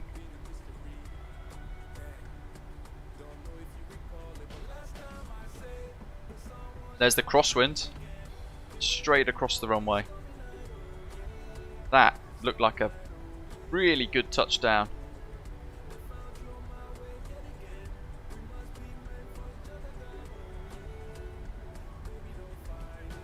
There's the tower. We'll go and have a look at that in a little while as well. There might be some cool stuff over there to go and find. What else have we got here? We taxi on in. Looks to be quite a bit to go and kind of visit and see actually in here, in this scenery. There's a military base, looks like, at least with those kind of shelters. Talon traffic, Osprey 9008 is established on the big tower in the background. 08, Top right, look at that. Final. Talon traffic. Not sure what that is, maybe a TV tower of some sort. We go to that view. A little Scandinavian Air Service CRJ there with some mechanics all diddly-dallying around it, look. Pretty cool.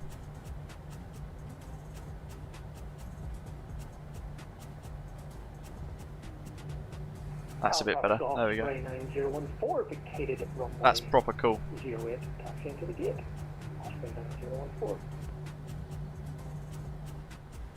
Yeah, there is a freeware scenery as well. Is that 2 landings? Pioneer 1309. Why are you not? Why you are not seeing anything? We're going to go Alpha all the way down to Mike. Basically where the Ospreys are there. And there's the first glimpse of the terminal as well, actually. Look at that. Wow. That looks fantastic. Well, we'll look at this at night time as well once we park up. And have you just spotted that in the background? A Ferris wheel? It's actually spinning. Big old KC US Air Force tanker there too. Ryanair taxiing to H, hold Pete Bravo, runway 08. He's going to get right in my way.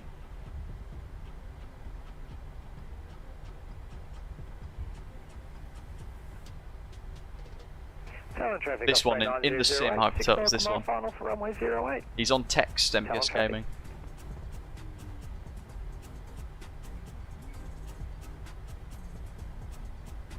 He's going to go right ahead of us here, right to left. Trixie, hello. Good question. So 3 different packages. FSLTL. AIG, look at that. AIG, and then our channel VMR as well. Solar farm there. There's lots to see here, isn't there? There's the Ferris wheel again.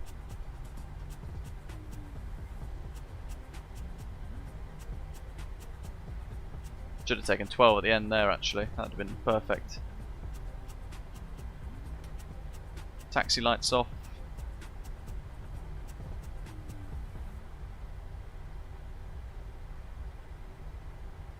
Stand 4.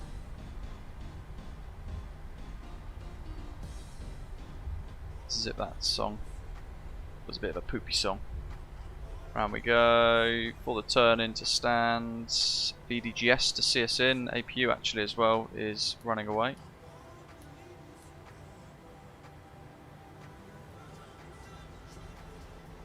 This is an official Osprey route as well, folks. So if you do fly for Osprey Airways, you can operate the service from Manchester and Gatwick. I think Heathrow potentially as well. Here we go.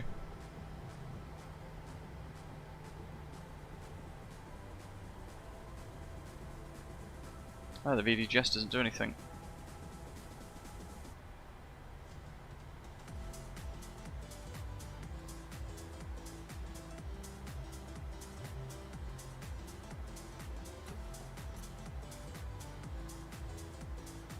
APU's good, make sure it's generating power. It is. Probe heats off. Always forget those ones. APU's on bleed. And very good parking. Of course. And Tallinn traffic Osprey 27 Juliet Mike is established on the localizer 10 miles. FS actions, ground services, chocks active. What else actually? Page 2, jetway, good. Anti-collision lights off.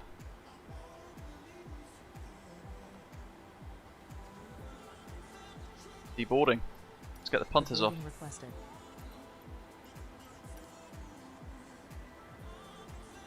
So we're like a double whammy there on GSX there. Wow, look at that.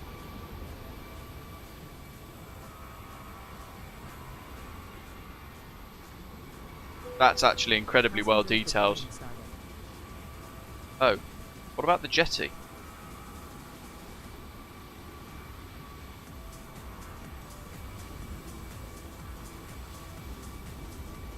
Good old GSX.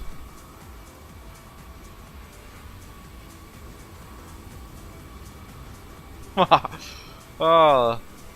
On traffic Osprey 900 has exited the active runway at Foxtrot in his taxi into the gate via Alpha. It's always GSX doing weird things, isn't it? Anyway, while they're disembarking, we've got their little road modelled in. We've got one on final somewhere. We'll try and spot him in that baking sun somewhere. There's that Ferris wheel. Oh, there we go. The Sky Park.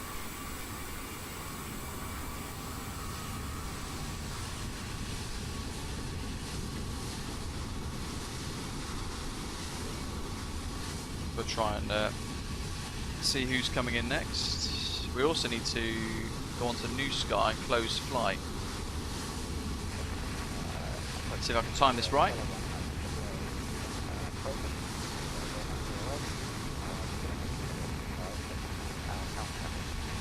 There we are, so let's close the flight, see what we get. Wow, just off the centre line, landing at 9.97, gutted, so close to a perfect 10. Got a great touchdown score though, within the limits of what they want for perfect scores. And that was our little routing today.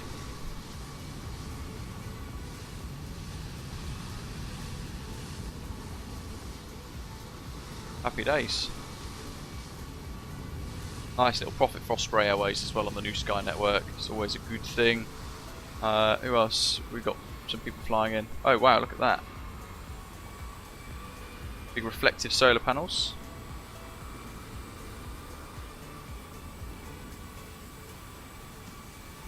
It is quite expensive. Here comes the next pilot.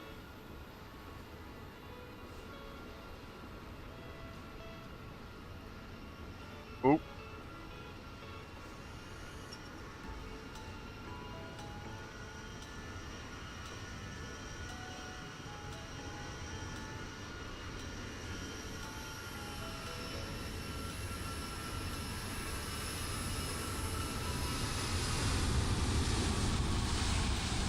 Oh. Oh, was that a tail strike on landing? I hope not. They're really expensive. Good grief. He only just got that on the runway. I thought it was going to be a sink and swim. Let's go over here. Have a little look at the tower. Huge solar farm the other end of the runway over there as well, by the looks of it.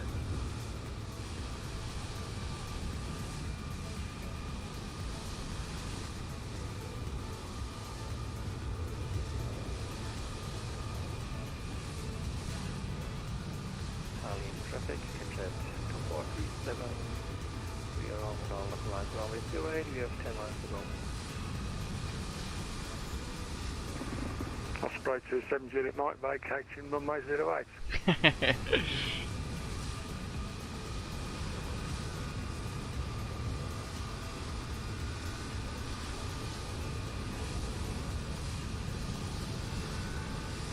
Yeah, Osprey on the ground, Mr. Cat.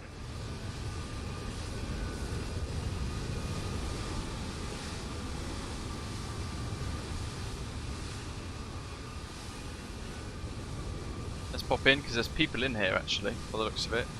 Animated, modelled in. There we are.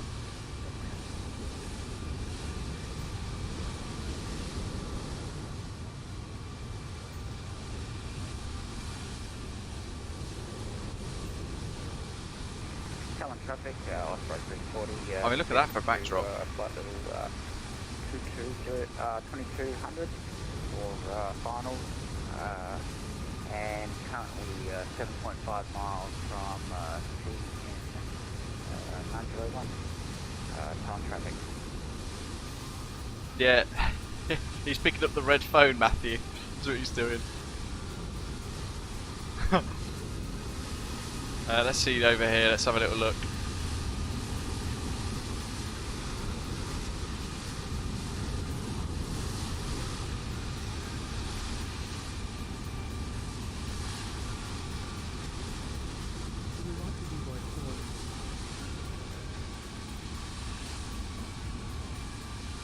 Yeah, a couple of little buildings custom added in by the looks of it into Tallinn in the background. Dotted around. That's incredible. Look at that.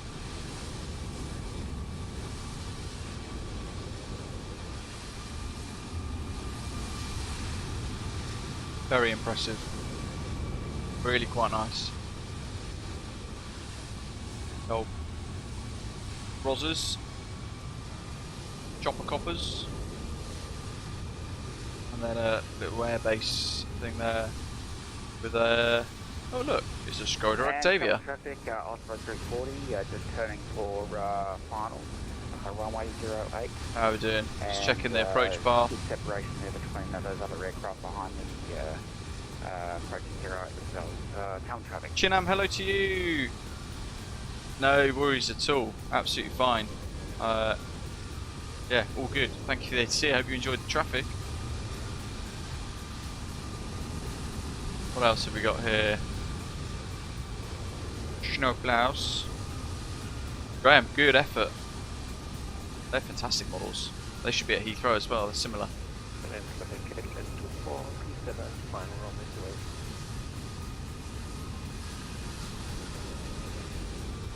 I love the vastness of it. In fact, off in the distance, there's some trains. Now, they're probably not animated. Osprey 40, establish runway 08. Oh my god, they're huge. They go all the way Talon. off in the background. We'll go and have a look at them in a mo. How many more we got on approach? Do we know?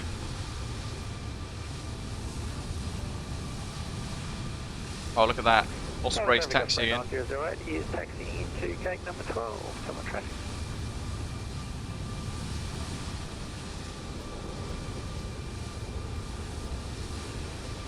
Yeah, Drzewiecki Design certainly known for their incredible quality. It's 767. Sorry, 737-600. Air 7.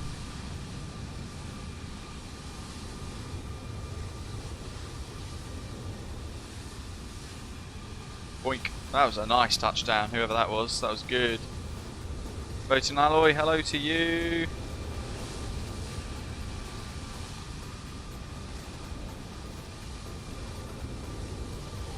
Let's be super quick here. I want to go and see what this train is like.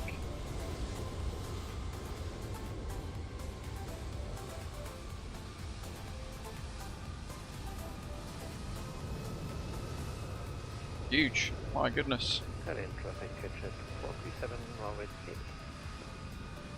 Okay, they're kind of just like dumped, waiting to be picked up and filled. Traffic, Osprey 340, short final runway 08. Wow, look at that. There's all these little things that we're finding by just kind of exploring outside the airfield. So we look how far away from the actual apron we've come. We're finding these exquisite textures and custom bits of artwork put into it. Look at that for a backdrop though. Amazing, right? Huge. Just realised where we're at. Oh.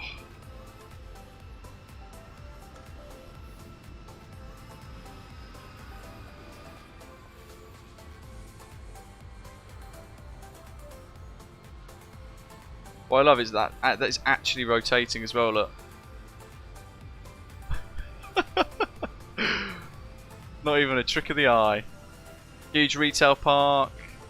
Let's dive back and watch another landing. We're racing. Even that over there, look. Huge depot on approach.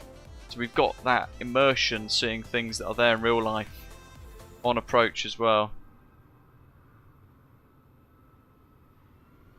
There's the airport terminal building again.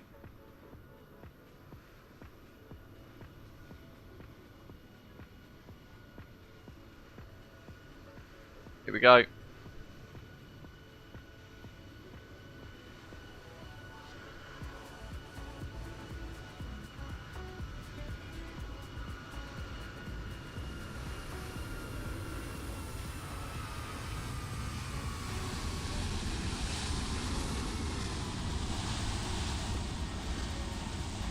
Oh, it's a floater.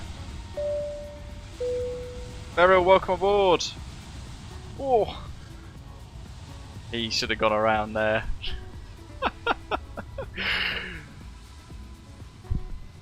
He's down. Landed very long. Here's that KC tanker as well that we taxied past.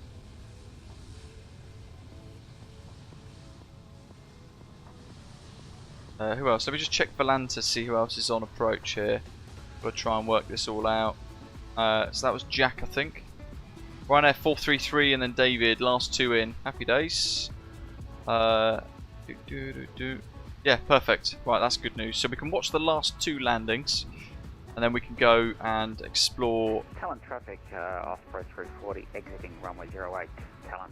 A few of the extra little bits that the airport scenery has to offer as well, I think. Including some of those points of interest that we saw on the city on the way in as well. It's about 20 quid, Cornelius. It is quite expensive. A couple of statics as well. I'd like to see them maybe be toggleable. But then if you're flying into Tallinn normal days, certainly not in big events and things, you wouldn't need to worry about lack of parking. There's plenty of parking around the terminal area here. Foxtrot Alpha to the gate, Talon. But also, we've not been in the terminal yet. We're parking up. It kind of looked like there were internals to go and explore. We'll look at night lighting as well. Look at that. End is on the base leg for runway 08 for Tallinn, Ryanair 433. I think, yeah, we do. We have an issue with GSX again, where it's kind of smashed a jetty straight into the terminal building. Again, that's probably my fault for not excluding that as a third-party add-on, but very nice. Look at this. There's loads to see. Hear that?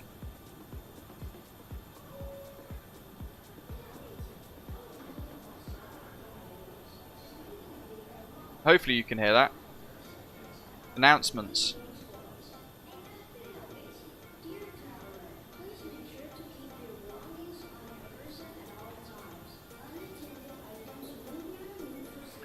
Tallinn traffic, this How cool is that? 9006 on final runway 08.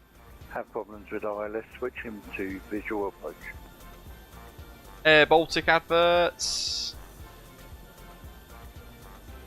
It kind of gives me little vibes of NZA Simulations Christchurch. Ryanair 433 on the final leg for runway 08. It's a Tallinn Ryanair 433. Announcements here as well, very nice. Let's pop back out and watch some landings. Sounds like two very close on final actually. Yeah, I'd rather GSX not add the jetties in unless you say that when you install a new piece of software that they can add it in. I think that would be a better way for them to do it rather than just force their jetties onto every bit of scenery you've got unless you specifically toggle it off. I mean, that's one of the things really. There aren't many realistic route options from Tallinn, as Avsim is saying, so it's quite expensive in that sense. However, for its location, it's quite nice. There's a freeware version of this as well available on flightsim.to, but offers nowhere near the level of complexity and detail and optimization that this affords than this gives you.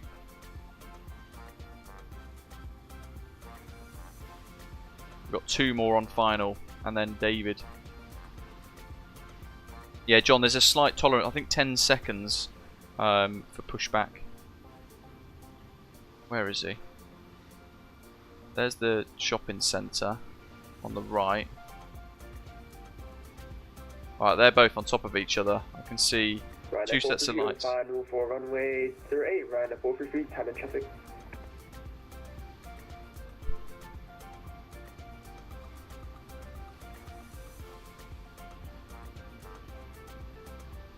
Larson, remind me at the end. I'll traffic, this is Osprey have a look. 9006, runway in sight, runway 08.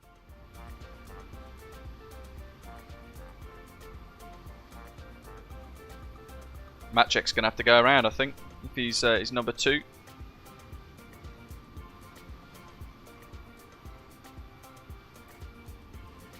It's an organisation, Hyper Turtles.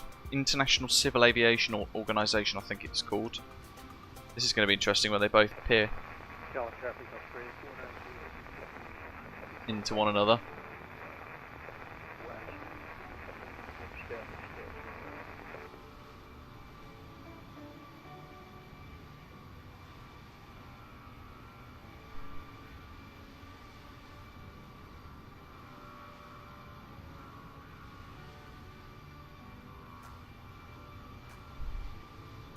George asking, how do you get rid of the stairs when you load into the 737? That's a good question. You need to go into the FMC and set a custom state profile, default state profile. Here he comes. Here's the first one. Tallinn traffic, Ryanair 411 Mike, we're 15 miles out for 08. Breeze, there's 4 in then.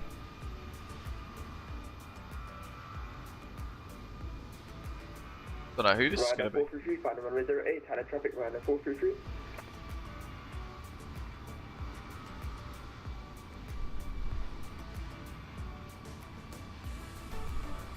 We're about to see how close the other guy is. MPS, have a good one, buddy.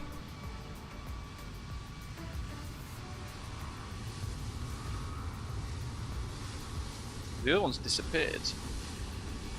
Okay, maybe he's about 2 miles behind. That is a Ryanair, which means Jack's second, I think. Oh yeah, there he is. There's Jack. Woof. Sam, you have a good one.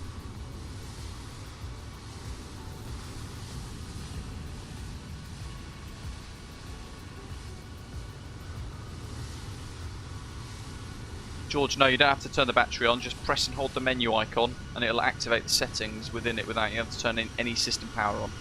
It's one of its cool little things that it does.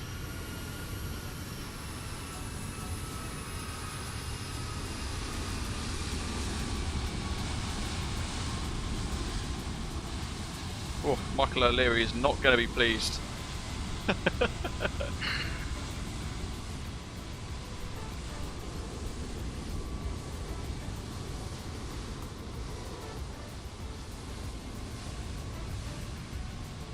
And Leroy is coming in now. Leroy Jenkins there. Please don't break the plane.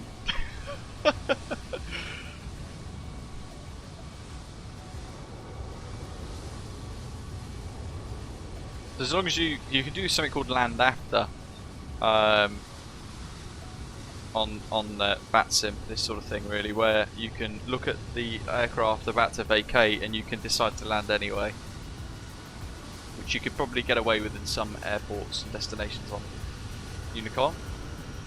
Looking lovely and stable. Ryanair 433 vacating runway 08, Thailand traffic Ryanair 433. Perfect timing, well done. Great separation.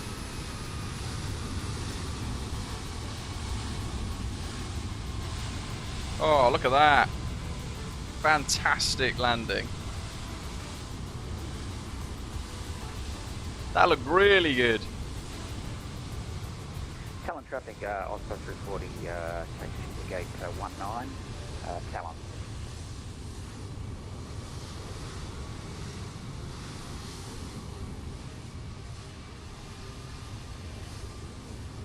Talon traffic, Osprey 490, established 08. There we are, the last two pilots flying in now. We'll see them in a minute. Actually, what we'll do, while we're waiting for them to establish, let's just pop out here. I want to see what this looks like. Look at that for a backdrop. How fantastic. We'll zip the time forward slightly. We'll go here so it doesn't affect the view. Tallinnn traffic, this is Starway's correction. Sorry, this is Osprey 9006, cleared runway 08. Here we go, night lighting. Let's have a look. Old habits die hard. Ryanair 433 Oh, wow. taxi via Alpha. Look at that. Alpha to Elistan. I mean, that's pretty impressive, isn't it? Ryanair 433 Tallinnn traffic. Even the wheel. And the terminal building. My goodness.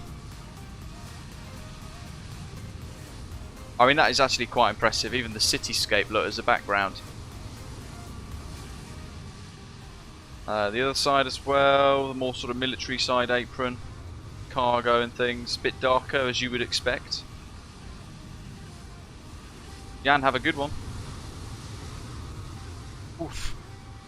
Time. Live. Back down. Short final.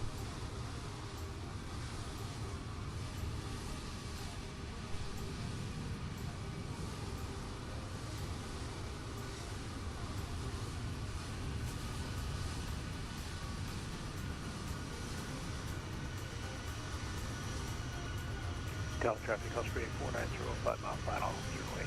Ooh. Tallinnn. Ooh. Jeez. Don't know what was going on there. That was another nice touchdown. It almost went wrong, I think, but looked fantastic at the end. Jax has just parked up at Romeo 19. Find the scenery to be superb. Great, isn't it? Next one, David, final pilot in. He's on probably about an 8-mile final now. Just into view, in fact, just there. Here he comes. Little speck on the screen for a few more minutes, or for a few more moments rather.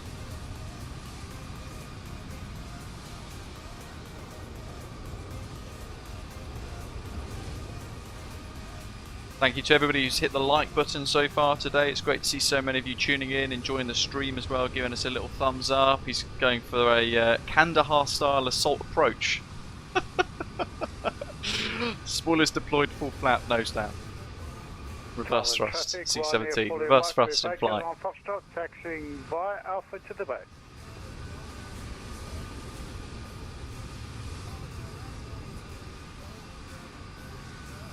And Tallinnn traffic, Ryanair fully and Mike will take the remote stand, Mike 18. It looks like it's rendered in an AI version of our PMDG model, so the door will be open, there'll be chocks on the wheels as well. It'll look a bit weird, but nothing we can do about that. It's used our own PMDG files to load in.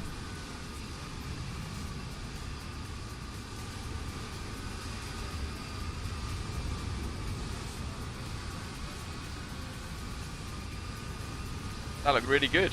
Really good.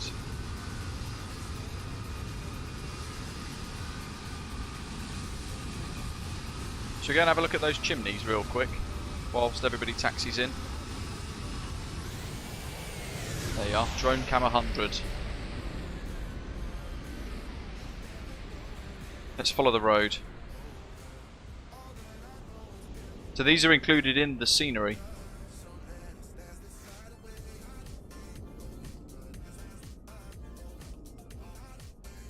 Big old power station, look.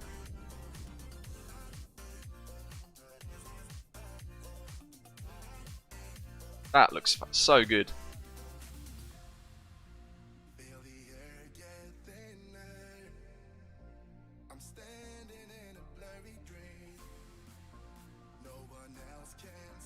And then we're going to check out the city and the docks as well, because it's all included in the scenery. This is really nice.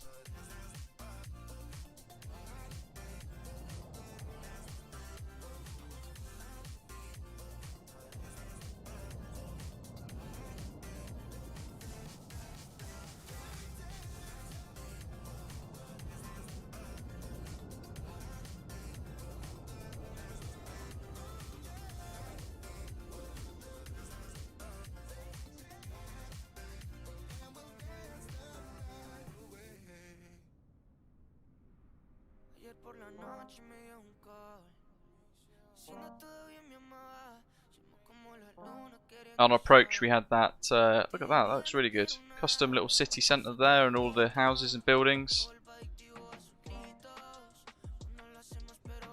Lovely. Hey, really impressive.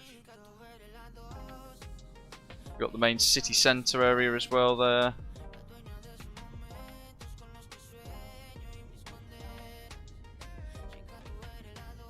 And then on final we had this depot thing here, which we saw on final approach. We've got here Enefit. Let's turn this down so I can actually navigate stuff a bit better.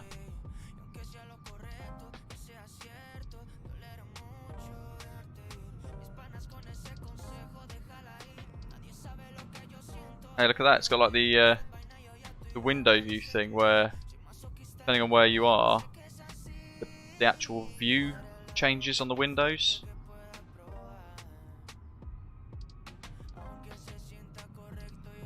And then on the approach pass you've got this depot thing, warehousing area.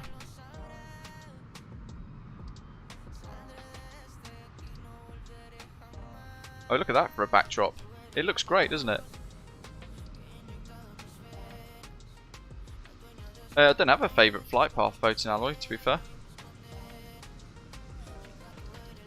That looks really good.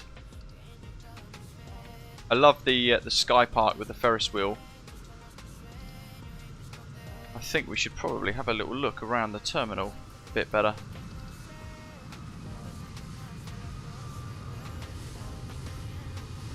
Yeah, Helsinki to Tallinn, very quick route actually, just over the water, over the Baltic Sea. Could be a great one for the ATR.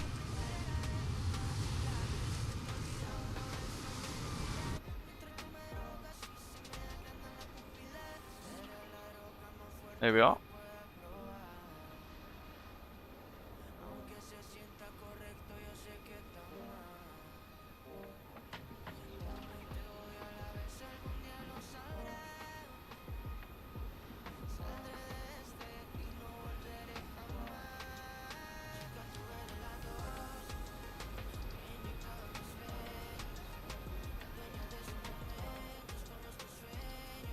check in.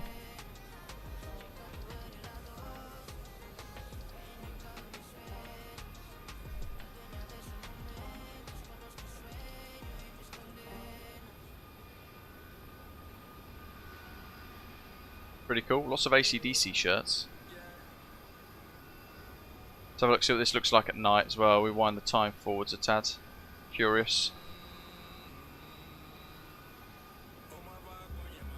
I love the reflection moving in the windows up the building there as well. That's pretty cool. Very impressive. And lights on. Here we are.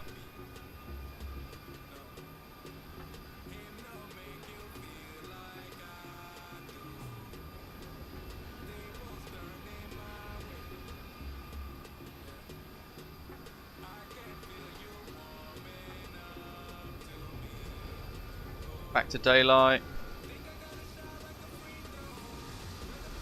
The person the airport's named after as well, Lennart Meri.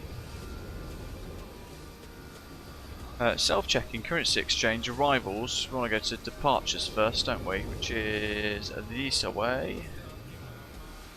Past the coffee shop, through security, to the gates. There we go. Let's follow it, see what it looks like. Walk the walk. Oh, look at that. Epic. Backdrop of some Osprey in the background. All these folks here mesmerised by the wonders of the livery. Flight Sim's best airline.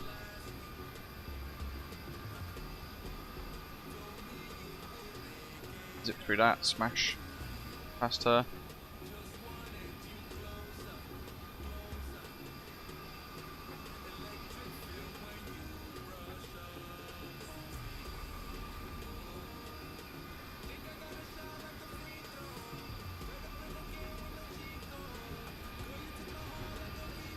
Our first little glimpse of duty free and everything else as well in the arrivals the departures lounge. Coffee shop. I mean, I'm never that fussed about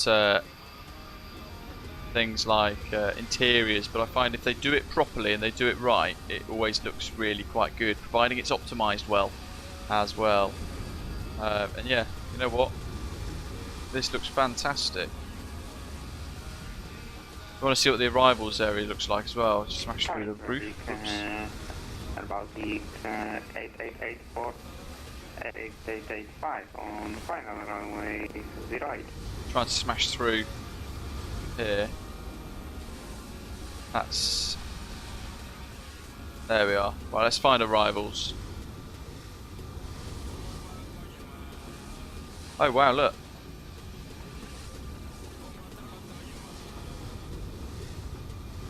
Oh, okay. Oh.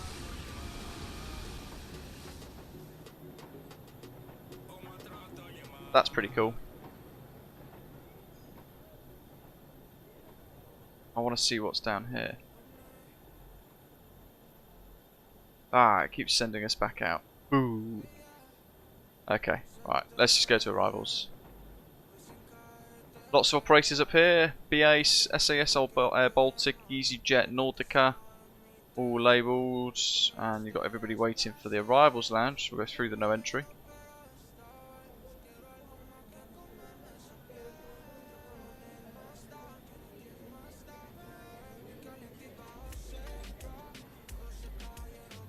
That's cool. And look at this.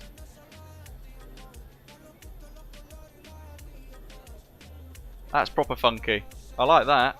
Is that the first time we've had a rotating baggage belt in the sim? Oh, I've not seen it before. It's weird, isn't it? It's the little things that really blow my mind. Yeah, so impressive.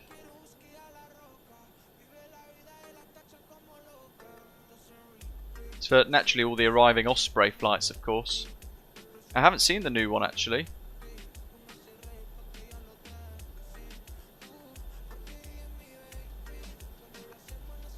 There we go. Thank you everybody for flying along. I hope you've enjoyed it. Had a good little few hours on this Easter Monday. If you want to purchase the scenery, you can do so by following the links in the live stream description as always. Larson, yes, thank you for reminding me. It's easy to forget these things. Let's have a look at the rudder sensitivity curves. So down here, controls, options, rudder, here we go. So T-Flight rudder profile, it's basically that, it's just this little sweeping curve. Take a quick screenshot so you can refer back to it, and that way you don't have to worry about the thing. Or you rewind the stream, of course, as well, actually, as another alternative. But sensitivity is set really low, minus 83 on both, plus and minus. 14% dead zone, reactivity 100%. Easy peasy. If you're wondering what the settings are on the RTX4090, that's here. Set to 4K for render scaling, anti-aliasing, TAA. We've got frame generation on with fidelity sharpening set to 100, VSync off, and DirectX 12 active, and then ultra preset. But what we've then done is we've whacked object level of detail up to 200, terrain level of detail on 200 as well. As negligible change between 2 to 400 there, so we just left it at 200 to get it on running at 4K 60 frames per second. And I turned motion blur and lens correction off because I've never really liked those, but everything else on max. Oh, water waves high. Oh no, that is as high as it goes, good. Yeah, mega settings. There we go, Drzewiecki Design's TALLINN Airport for Microsoft Flight Simulator. Absolutely spectacular bit of scenery from the fantastic developer. You know what we just noticed as well? In the backdrop, there's actually a little tram moving around as well. How cool is that? Going in and out of the airport. I wonder where it goes. The tram lines actually extend off down the road. Mega. Now I'm curious. Where does the tram go? Ah, just to there. That's good enough. And then heads back. That's really cool. A little tram track down to the tram station there, where it drops the punters off. Thank you to everybody who flew along today. Drop the likes, hit subscribe. It's great to see so many likes as well. 133 likes. Welcome to all of our new subscribers. Thank you as well to Dwal for your super chat earlier on. Really appreciate that, and all of you guys for flying along. In the meantime, as always, next stream is going to be Wednesday, some point in the afternoon UK time. Not sure where or in what yet. Maybe the Phoenix, but I'm feeling like I want to take the Mad Dog MD88 out for a spin in 4K as well. See what that's like. That looks pretty spectacular a lot of the time. So, thank you very much for watching. Enjoy the start of the week. I hope you've had a great Easter, and I'll see you very soon. Take care.